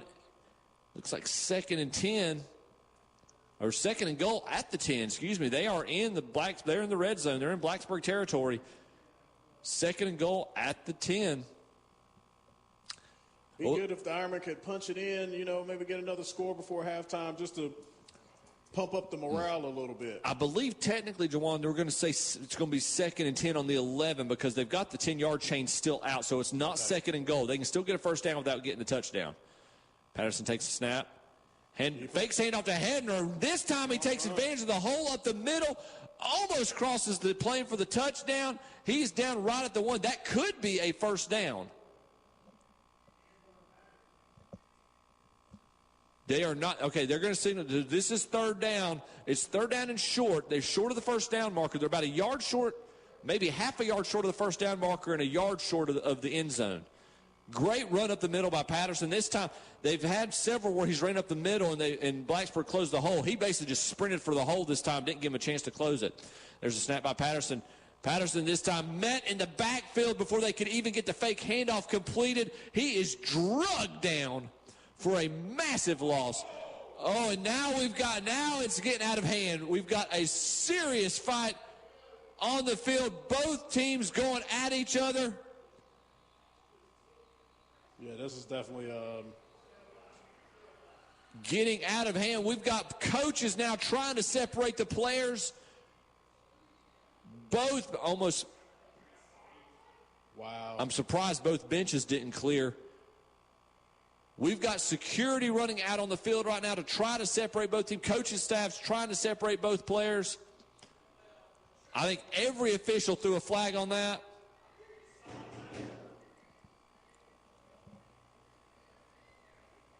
And now it looks like both coaches. You might have Coach Batchelor not too pleased with Coach Bowman. They're both yelling back and forth at each other as they're separating their players. So this is going to be interesting, Joanna, how they call this and what. Yeah, well, it's definitely been leading up with the 3 penalties in a row. Like we had the 1 penalty with the face mask where he completely ripped his head off. Looks like it could have been the same type of thing that started the melee. Looks like they kind of got real rough with the Cherville quarterback. I think when he was getting up, he might have grabbed the other one by the leg, took him down. So we're going to have to see how this plays out. But, yeah, it's definitely getting really ugly out there. I'm trying to say this as an unbiased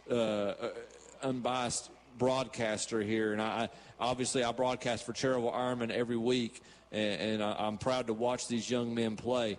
But it looks I'm going to be surprised if Andron Patterson does not receive some kind of extensive penalty and maybe even an ejection. Yeah. He was brought down. And, again, they got into Blacksburg's defense, got into the backfield. They basically drug him down, threw him down to the ground. And as you said, Joanna, as you alluded to, as he was getting up, I don't think he just was tripping somebody. I want to say he almost picked up one of those defenders and just slammed him to the ground after the play was dead. And that spark just lit the fuse. You had Cherville offensive linemen coming to swing. You had Blacksburg defensive players coming to defend their guys that had just been thrown to the ground. You have Cherville guys that were coming thinking that Patterson had been thrown to the ground too rough. It's just, and it looks like you've got coaches meeting with the head official right now. Yeah, it also looks like Blacksburg have taken their players off the field.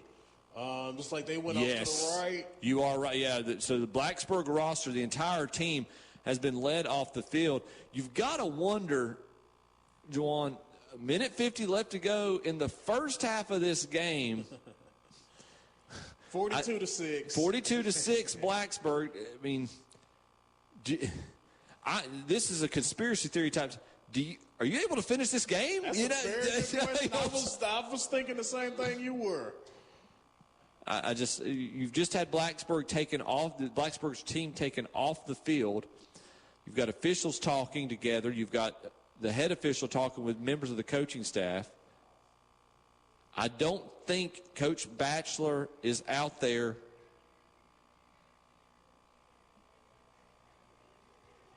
right now. Yeah, thank God for security running out. Well, I think it's the sheriff's department kind of got it under control a lot faster than I think you don't have these guys here. It could have got way out of control. So as we look at the Noble Malarkey Mr. Sparky scoreboard, 42-6 is the score. Blacksburg over Cherville. We're going to take a quick break here. You're listening to Cherville Ironman Football, 92.9 FM, WCSL, 1590 AM. Cherville Ironman Football brought to you by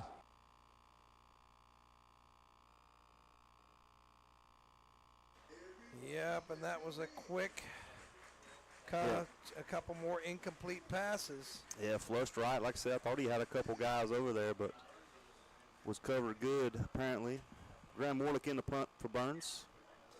That is one for Kings Mountain back deep. I tell you what, I've seen enough Graham Warlick punts tonight. He's done a pretty good job, and the snap's been better. That one's a little bit low. Yeah, Mason Briley on the snap and duties tonight. Line drive kick, and it's going to roll, still roll, and it'll roll dead at the 46. And that seems like where Kings Mountain's had it about every possession, is about on their own 45, 46-yard line. They've only had about half the field on about every possession. That makes a huge difference, field position. So Kings Mountain takes it on their own 46-yard line. First down and 10, and I tell you what, one more score, and it's probably all over but the crying. So Burns has really got to make a stand now. Yeah, they desperately need a stop here. So four-man front for Burns, triple wide receivers to the left, one to the right. And it's going to be Hill. He's going to try the left side, through a little crease. They converge on him, but positive yards. Give him 5. It'll be second down and 5. Was that Hill again, or was that, yeah, it was That's 32. Hill. Brought down by, I think Goodson. Davis was over there as well. I've got Hill unofficially up to 117 yards. Yeah, ball's across midfield Gave him into 6. Bulldog territory. He's up to 118 yards unofficially. Triple wide receivers to the right. It's like Kings Mountain taking a little more time. Yep, trying to get the play in from the sideline. He's got it. He's going to try Hill on the right side through a crease. He's still on his feet, drugged down, but he's got a Falston Pharmacy first down. Give him, let's see, 8 more yards. Yeah, took it up the middle. Brought down by Xavion Wilson. 16 carries for Hill. And a Falston Pharmacy first down. So 6-yard run, 8-yard run. And now what do we got? A Putnam Distributors penalty. And we had the second Putnam Distributors penalty we've had against the Mountaineers. It's going to mark them back 5. Little false start. That's one thing about the Mountaineers. You're going to say you got to clean up the penalties. So we'll do it again. First down and 15 for the Mountaineers.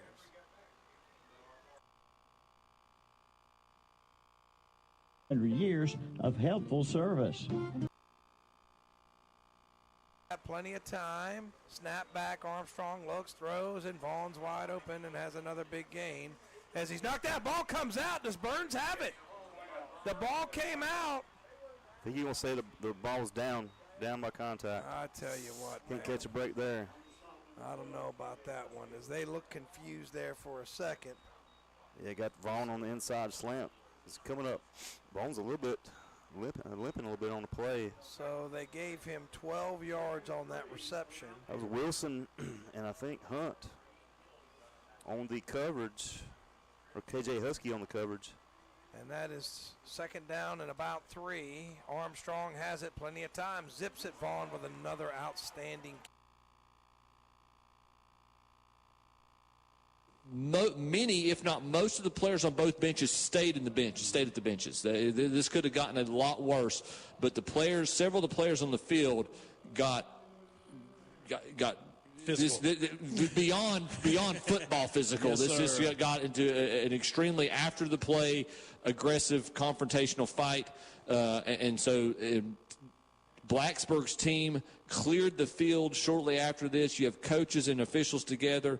Cherryville has just cleared the field. We just got the word. There was a minute 50 remaining in the game, or remaining in the first half, and so the decision has been made. They were going to run that minute 50 off the clock just automatically. So this is essentially going to halftime. So we will. They've ended the first half. What we heard from one of the assistant coaches, it sounds like, is the plan is they are going to plan to play the second half. The plan right now is to continue to play the second half. They have just started the halftime clock, so we are going to take one more break right here, and then we will come back and start the Stadium Halftime Show, brought to you by West End Sales of Lincolnton. So again, we look at the No Malarkey Mr. Sparky scoreboard. We are now, after the on-field fight between Blacksburg and Cherryville's players, we have decided to wipe away the minute 50 remaining in the first half. We are at halftime. on the tackle there for Burns. Good job, Reggie. So what are they doing here? Is there a penalty? Holding. So that's not going to be, they're going to throw that play out. That's going to be a holding penalty against the Mountaineers. Yeah, Logan came all the way from the right side and chased downhill. It's a good play, but like I said, that penalty will stand. Yeah, that wipes out the tackle for loss, but makes it 2nd down and 17 for the Mountaineers. Let's watch 15. Yeah, Let's watch them do a lot. Timeout, Mountaineers. We're going to take it with them. Again, that's another Putnam Distributors penalty there. We'll be right back. Carson is not going to get anything thanks to good Shelby pursuit. Now it's going to bring up 3rd down and 6 for the Chargers on the right hash. It will be interesting to see what Coach Lloyd calls right here. Nice little pass play that he might go to.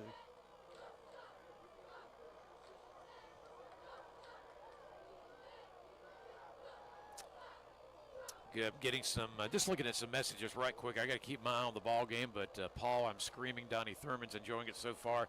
Jam and Jay and the pizza place is tuning in as well tonight. We appreciate all you guys checking us out, however you're hearing us, radio, internet, or both at this hour. 5:50 clock ticking. Crest with that 20-point lead and running some clock right now. But they do want to get the first down and keep the offense on the field, hold everything. Yeah, timeout. Yeah, Coach Lloyd had to take a timeout. The play clocks are one of them is not working in the west end zone. Yeah. So if one of them is not working, you have to cut them both off. Gash, but didn't gain much. Yeah, Xavion Wilson there on the tackle, a little short throw across the middle, and Gash is coming off limping. So Gash is going to come off, take the play off. I gave him a 4-yard gain. Is that right, guys? To get 4 yards there? 1 yard? 1 yard. Only 1 yard. So that's going to put him at 21 yards receiving. It was a nifty grab, but it hit immediately. Wasn't sure who the tackler was. Triple wide receivers to the right. Throws and knocked away. Nice job, Goodson. Little pass break up there. Yeah, that is Goodson. So he got a hand in there, and that's going to force another field goal attempt for the Mountaineers. Yeah, trying to find Vaughn on the inside slant. Goodson read it all the way for the pass deflection. It's a good job, Eli. So we got Matthew Rom in to kick the that's it. Field goal for Kings Mountain. If you're a history guy, that was a German tank commander. And snap down, kick up. Is it good? Looks like it's going to be good. On the go, quick field goal is good. It's 27-6 on your Mr. Sparky scoreboard.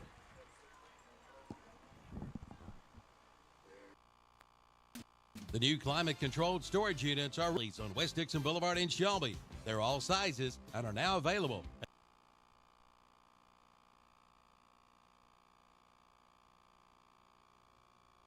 Came out of McSwain's hand. Yeah, it would have been a lot of running room there for Aiden Carson. Not sure if he would have gone the entire distance of the 55 yards needed to score, but he would have certainly got the first down plus some more. The very dangerous Emmanuel Collins, also a wideout for Shelby, is awaiting a possible punt return. This punt is off nearly. The Golden Line got their hand on it. Collins is going to back away. Great job by Crest Special Teams to get down that field guy immediately, and the ball's tagged at around the 23-yard line. Yeah, 23-yard line is going to be on the left hash for Shelby. You know, they kept the ball a good bit of time during that offensive series. I'm sure Shelby is glad, though, just to get the ball back without the Crest Chargers scoring again. So Shelby will have it at their own 23, 1st and 10, knowing they need points. 5:22 to go in the third, and a 27-7 lead by Crest on the Stanton Enterprise McDonald scoreboard. Their locations include right across from Gardner Webb.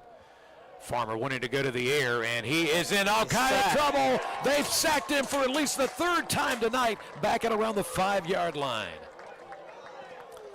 And fans are appreciating it in the stands, and some of our colleagues in the press box as well.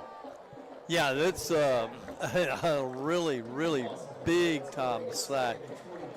Yeah, I would say it was close to 2nd and 30 is what it's going to be, is at least a 20-yard loss. Well, they're going to end up giving them a better spot than I first thought, but still, it's a bad enough. It's back at the 9. Second down for Shelby. Farmer nearly in the end zone as he backs up. He is. Short pass is caught at the 10, but Foster won't to go any further than that. You know, where they are right now, I'm sure they're just thinking, whatever you do not turn the ball over. So that was just a good, safe pass for them to make. We have an injured Charger. Cramp on a cool night. Yeah, it's interesting. Yeah, it is. We've in recent years, Guy, I remember having those first few weeks, even when we're in September, and it's still feeling like the humidity was at 100 degrees at 9 o'clock at night. We've got a little bit of better weather, and we've also got some good news that slowly coming off now is Pettis, and he's one of the true big guns for this Crest Charger defense. Yes, that's a good thing. It is a cramp. They'll get the pickle juice going, or the mustard packs, or maybe I'm too old school. Maybe that's what they used to do. But do you like pickle juice, by the way? No, I do not, unless it's sweet. I do like sweet pickle. I can have, but I don't think that works. I think it has to be the dill pickle juice. Yes, sir. And the mustard. But you know, it's 72 degrees and clear, and I would imagine the humidity's pretty low. And anyway, that's what we got. We got a cramp. All right, Shelby needs a big play, to say the least. They're down by 20, and boy, you talk about being deep in your own territory. On this third down play, they are snapping it at the 10-yard line. For the first down, they need to get across the 30. Yeah, I can't imagine them taking a lot of risk right here, something quick. Quarterback maybe going to run it. Nope, it's a slant pass, and in and out of the hands of the intended receiver, who was, by the way, J. Thompson. He could not bring it in at the 20. And Shelby brings out the punt team, and you know, this is one of those situations where punt is not a bad play. It's better than a turnover deep in their own territory. You still need everything to go right here, because the punter, who is also the main kicker, kicks the PATs and the kickoffs, Jose Lopez, he's going to need everything to go well here, including the snap of the ball. Got two returners deep, Brock Melton, and kick it to the other one. Here we got a return. Bad decision made on that, going retreat right there. Yeah, going backwards and losing back behind the. Thought he could make a move on the special teams, but he was not.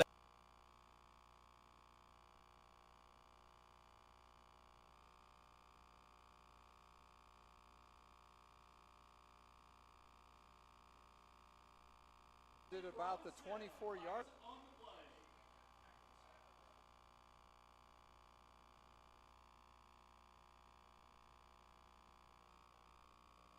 Did about the 24-yard.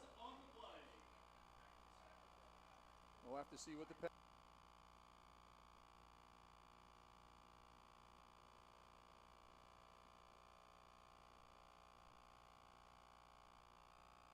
the receivers left. Hand off to Tate. Tate's got the first down. That's what he wanted to do, to the 29, 28-yard line of Crest. First down, goal Lions to the 26-yard line. Want to remind you, when we talk about MEPUB Lito and another MEPUB's first down, order ahead. Get that pickup easy at MEPUBs.com. Shelby's quickly lining up with 10 seconds left to go in the third quarter. Looking left this time, yes, he's got a receiver. He couldn't bring it in. Second. Morgan. Man.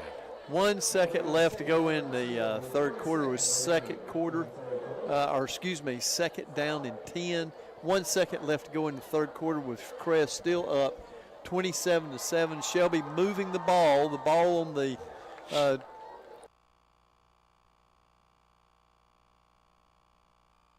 receivers to the near side, one to the far side, but back to Tate, and a good job this time by the Charger defense I don't believe there was a single yard gained.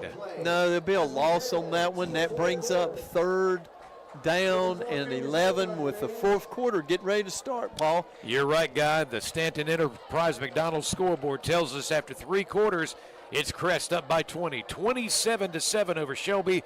We'll begin the fourth quarter in just a moment on KTCBroadcasting.com. Since 1968, Putnam Distributors in Patterson Springs has been serving this area with a full line of automotive products, including oils, transmission fluids, antifreeze, filters, chemicals, parts, and supplies for all types of automobiles. On the left side, fights his way, fights inside the 15 to the 14. So that'll be 5 yards, 2nd and 5. Yeah, clock ticking down, 2 minutes, 30 seconds left in this third quarter. See, so Bulldog a little bit slow getting up. Let's see if he's able to get up. He is. I'm not sure who that is. I think Morris just a little bit shaken up on the play. So he's okay. He's fine now. So 2nd down and 6, and that's going to be offside against the Mountaineers again, I think. And dead ball offside against the Mountaineers. After not playing last week. So that's another 5-yard penalty, the 12th against the Mountaineers. And it's up to 80 yards. So hey, heads up play, Tristan Garland, for moving a Bulldog offensive lineman to move. Because if they jump off sides and get back, they don't call a penalty. So unless the Bulldog offense moves. I think he ran into him. Oh, did he? That was pretty obvious. I think the Kings Mountain folks probably think there's something going on down there. They're maybe false snap or something going on down there. But I'll tell you what, 3 offside penalties against Kings Mountain in this drive alone. There by West Lincoln, sort of their break.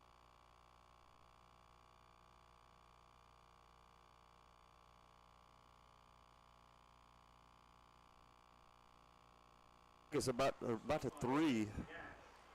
And they're going to spot it at the 4, so give him 5 yards. Yeah, get a little inside run there, Marshall. Yeah, good-looking drive here by the Bulldogs. And like I say, helped out by 15 yards in penalties. So Falston Pharmacy first downs, they do have 4 of them on this drive. So 2nd down and goal. I think it's from the 4 or the 3. McGowan is going to hand it off right side into the end zone. Numbers, bookkeeping, touchdown. Who is it? Wilson? Xavier Wilson. So Wilson takes it in from 4 yards, and that was 27-12. A nice juke move there on Ingram of Kings Mountain. It's like Ingram was going to tackle him, maybe even behind the line of scrimmage, but juked his way pretty well untouched into the end zone. So Burns on the scoreboard, 27-12, was pinning this extra point. So a 7-play drive that spans 71 yards, and they got a lot of help from Kings Mountain mistakes, but we'll take it. And this could make it a 2-score game. Arredondo in for the on-the-go quick lube, extra point. Good snap, good hold. I'm going to be quiet until I know it is good this time. We'll be right back.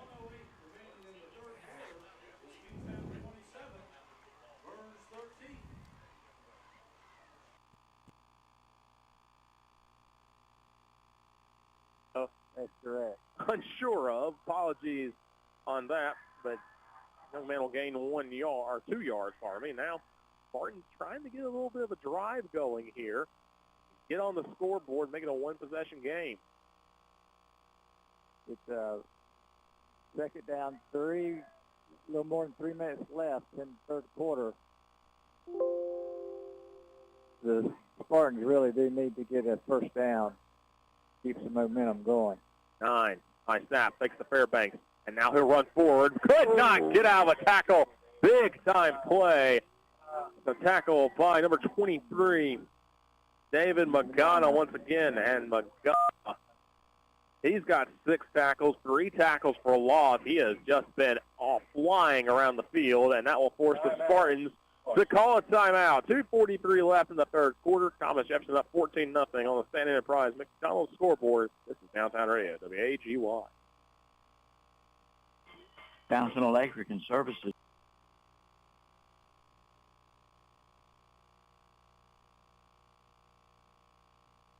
They've got now for a limited time from maybe not taking in enough fluids and keeping those cramps away. Again, get them some mustard and some dill pickle juice. They'll be all right. So we just had about a 12-yard touchdown pass. The running back out of the backfield catches that one on a slant-type pass, and now the important extra point. And for Shelby, the good news for them, if they get this down to a 2-touchdown lead by Crest, is that there's still over 10 minutes to go in the game. This has happened quickly in our fourth quarter. There's the snap, there's the hold, kick is up, and the kick is good by Lopez. Yeah, it's a situation where the Chargers are going to have to go back into attack mode on offense.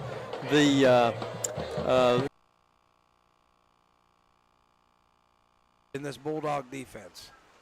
They had that rough patch, but I tell you what, here lately they're tightening it up. There's going to be another tackle for loss. That's flying around there. Who got it, Matt? Let's see. That was 26. That is Reggie Logan. Hit him in the backfield. So was that Hill on the carry again? Hill on the carry. That'll probably take us into the fourth quarter here, Tom. So after 3 quarters of play, right Stewart scoreboard, 27-13, Kings Mountain ahead. But Burns with a little momentum. We'll see if they can build on it. We'll be right back. Oliver's Hardware and Garden's a hardware store, but a real general store.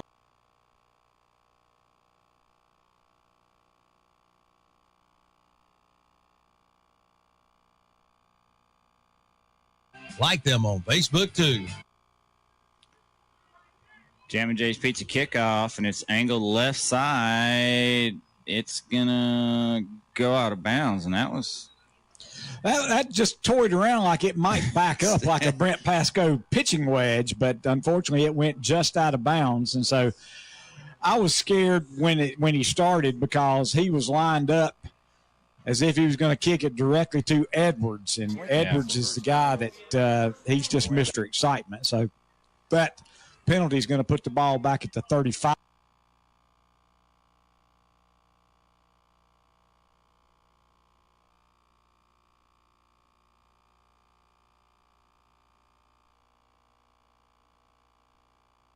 .point lead, 27-14, but Shelby has scored 14 unanswered here in the second half to make this a little tighter and see if their defense can, with some rest, can come out fired up. 5-man front, just getting chunk plays here and there. And they're going to throw a little pass out in the flat to the running back, and how about that tackle? That's a 5-yard loss.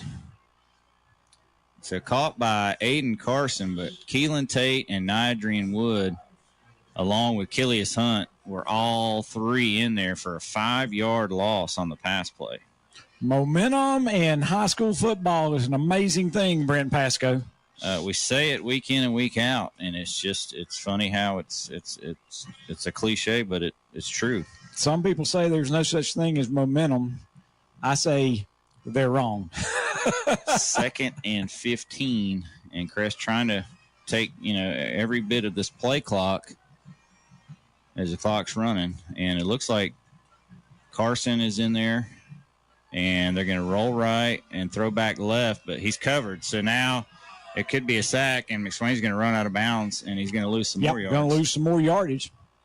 That time they were trying to find, was it big number 6? Hopkins. Boykins. Boykins. Yeah, Hampton Boykins. Shelby had him double covered, though. And so no place for McSwain to go with it. So now for the first time, Crest is looking at 3rd and a long 18. 3rd and 18. So that was one of them where they, like you said, Jeff, they've done it all night. They've looked one way and then tried to go back the other way. And finally Shelby had that Shelby totally had it covered. And then it was Allison chasing McSwain out of bounds for a 3-yard loss. So and he ran him out of bounds, so the clock stopped. 9:11 to go. Can Shelby get it back? Can they hold? They got Derek Key playing safety, and they're going to throw it deep down the left sideline. Out of bounds. Goes out of bounds as Nick Norris had kind of forced Carson to run his route out of bounds. So a 3 and out. Have we had a 3 and out by the Chargers? I don't remember. Maybe we have. I just don't remember. I think there was a 2 series in a row after it was 14-0.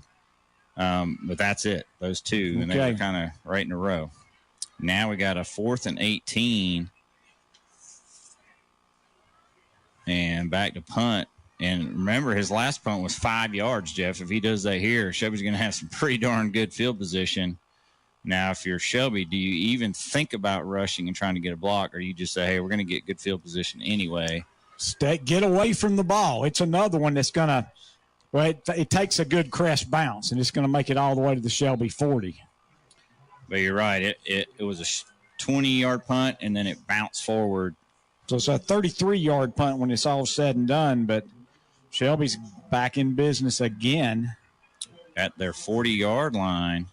And 8:51's a lot of time with a big play offense, even though they haven't really hit the big play. Obviously, they have the ability to. And now the Crest defense starting to get a little bit of wear and tear. Man going all the way from the right side to the left side.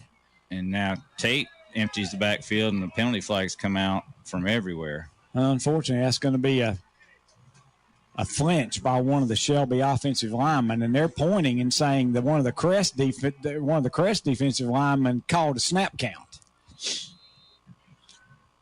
So 1st and 15 after the penalty, and there was like more movement than normal, and sometimes bad things happen. Again, they run the same motion play. Farmer's got all day to throw, but can't find anybody. He takes a huge sack. Kind of takes the helmet blow.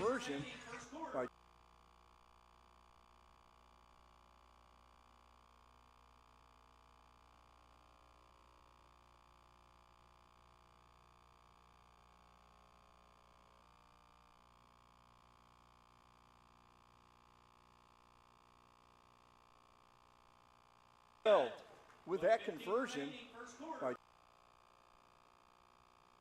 and typical Westland.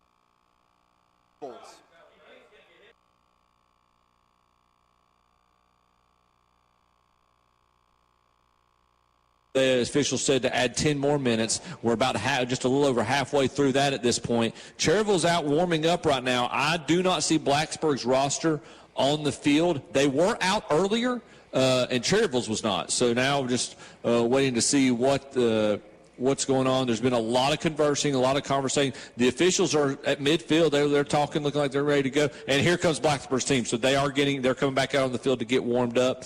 Before we get started with the second half, real quick, Jawan, if you want to, I know we've gotten some scores from around the area, several of them. Why don't you run down our latest update of what those scores are? Yes, sir. It looks like we got.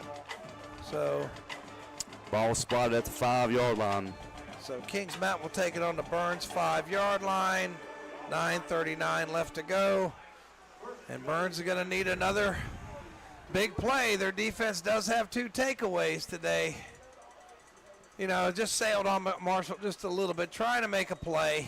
Going to try the right side. Hill's going to be, let's see if they knock him down. They gang tackle him. They do. They get him. Let's see where they mark it. It's going to be for a loss, but again, no quitting the Burns defense. That's a 5-yard loss for Hill. That's Davis and Johnny Haynes on the tackle.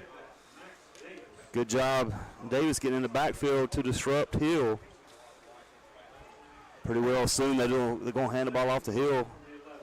And 2 or 3 times in this situation here. One of those stretches, 1, 2, 3, 4, 5, 6, 7, last 7 carries. He's had 2 carries for a loss. Hill again tries the middle, makes one man miss, dragging a tackler into the end zone for the numbers bookkeeping touchdown. So right after they had him bottled up, he takes it in from 10 yards out. Yeah, like I say, had him, could have been for a loss, broke a couple more tackles and in for the end zone for Hills. Had him a pretty good night tonight. But that's a 3rd drive. It's taken less than a minute for the Mountaineers. As they were the beneficiaries of the turnover, teams traded turnovers. On the go, quick lube, extra point, up and good. 34-13. We'll be right back. On the go, quick lube in Boston is not just Foster. That would have been an amazing catch. Foster had it on his fingertips and couldn't bring it in, and now the majority of the Crest secondary is dealing with cramps now. Yep. So we take another timeout, Brent. Yeah, we'll take it. It'll be 4th and 22 with 8:01 to go when we come back. Attention, football fans. Ironman football on 92.9 WCSL, 1590 AM. All this brought to you by Bug Busters of Lincolnton. What's up, everybody? I'm Michael John. Made a great play. Justice has 3 tackles, a forced fumble, and a fumble recovery. He's been all over the field. Hand off to Boyd.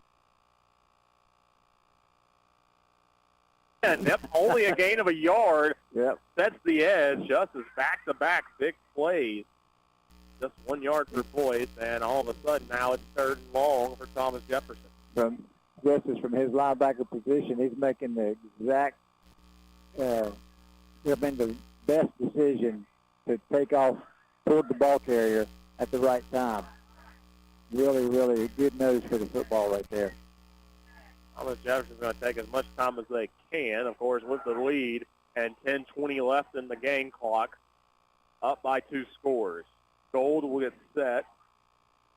It's Hill in the backfield. Drops back. There's a screen up the Lineberger. Lineberger's got the blue. Lineberger down the sideline. Gets there. He's a man all the way to the 46. So Lineberger, with the screen pass, takes it down to the 43-yard line. That's a first down, a gain of 36, longest pass of the day. And it's a Meat Pablito's first down for Thomas Jefferson. Meat Pablito Mexican Restaurant. Order ahead for easy pickup at meatpub.com. Great play design and great to get Lineberger involved with Gold on the field. Absolutely. And I think that's a connection that they're going to want to hang on to and see what they can do, because it is working well for them tonight.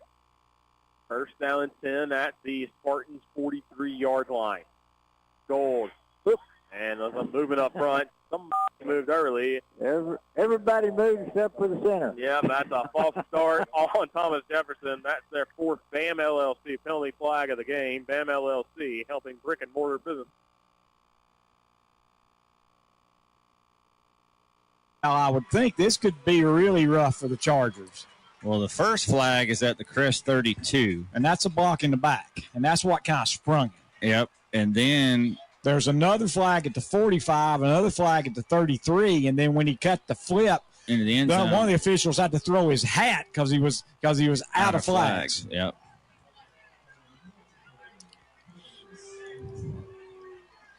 So what I think this will be is a block in the back at the 32. That should be a 10-yard penalty. Now the question is, if that flip into the end zone is a dead ball foul, I'm not sure if it is, because he's running into the end zone when he committed the foul.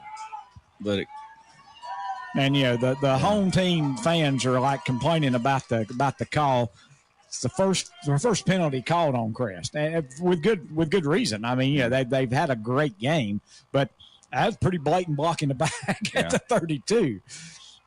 And then they got 3 more in, for good, for good measure.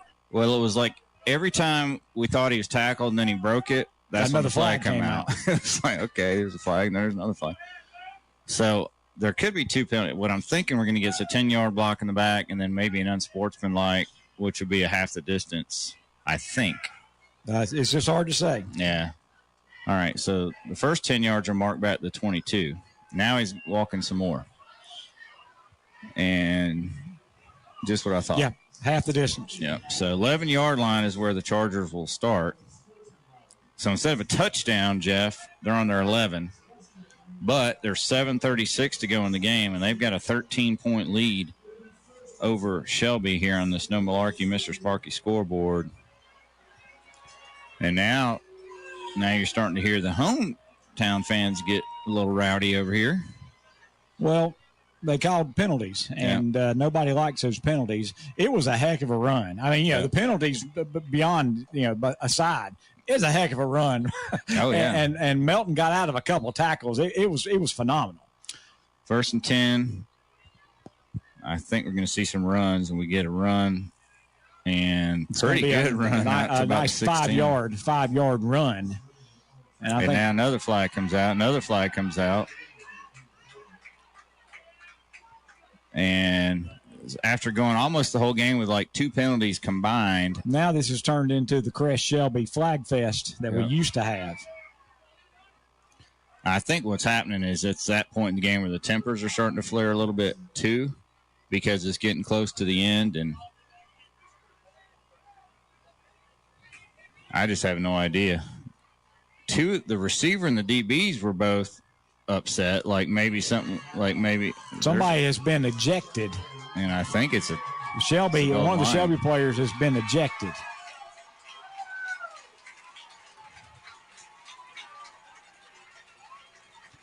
And now they're going to go talk to Coach Wilbanks. Well, he's going to want to know who it is that got ejected and what happened. Yeah.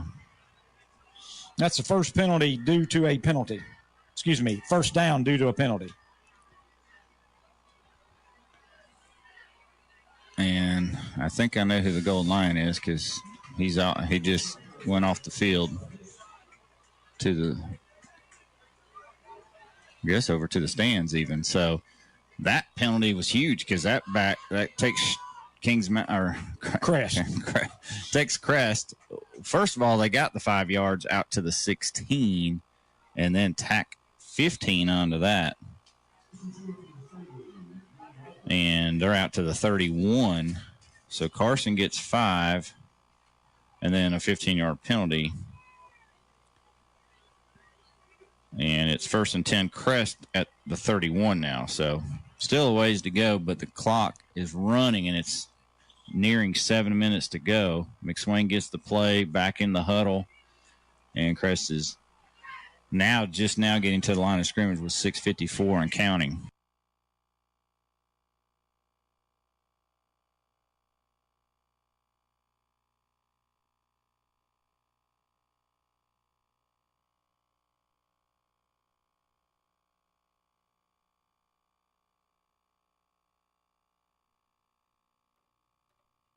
All right, everybody, good evening and welcome back to the Red Zone channel.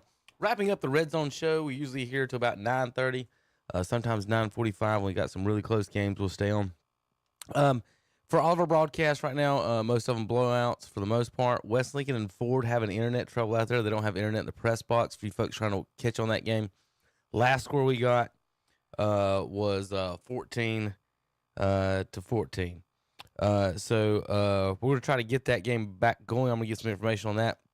But we are going to go ahead and end the show here for the Red Zone channel, and we're going to send it out to so at 10 o'clock, the post-game show will start sharply here on KTC Broadcasting YouTube channel. Dennis, any surprising scores or anything you want to mention before we get out of here besides that West Lincoln Ford at 14 last time we checked? Yeah, that's a little bit of a shock, to be quite honest with you. Like you said, some of the games we thought would be close are blowouts. Some of the ones we thought would be blowouts are close. So tune into the post-game show. That Blacksburg-Cherryville game has been interesting to hear what's going on down there. Yeah. They're getting back on the field now. It seems like Crest and Shelby were having a little bit of a problem. And the last I heard, a Shelby player was ejected. So, we'll tune in to the post game and find out what went on in that game as well. Getting a little chippy here late in the games, folks. We'll give you some updates here in just a few minutes across the board. Like I said, come back here at 10 o'clock. 10 o'clock sharp, we'll start the post-game show up, brought to you by Full Throttle Power Sports of Lowell. Red scores are active scores. We'll have black scores. When you see those will be finals coming up shortly. Thanks for tuning in to the Scoreboard show. We'll be back again next week, the Red Zone Radio. It's 21-21 for Ford and West Lincoln right now. So we're gonna try to get that going here in just a few moments, and we'll get back to KTCBroadcasting.com.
I only do things incredible can, cause I am the seed of a chosen breed. You don't see too many like me, cause I am one of the reasons you do what you do when you wanna be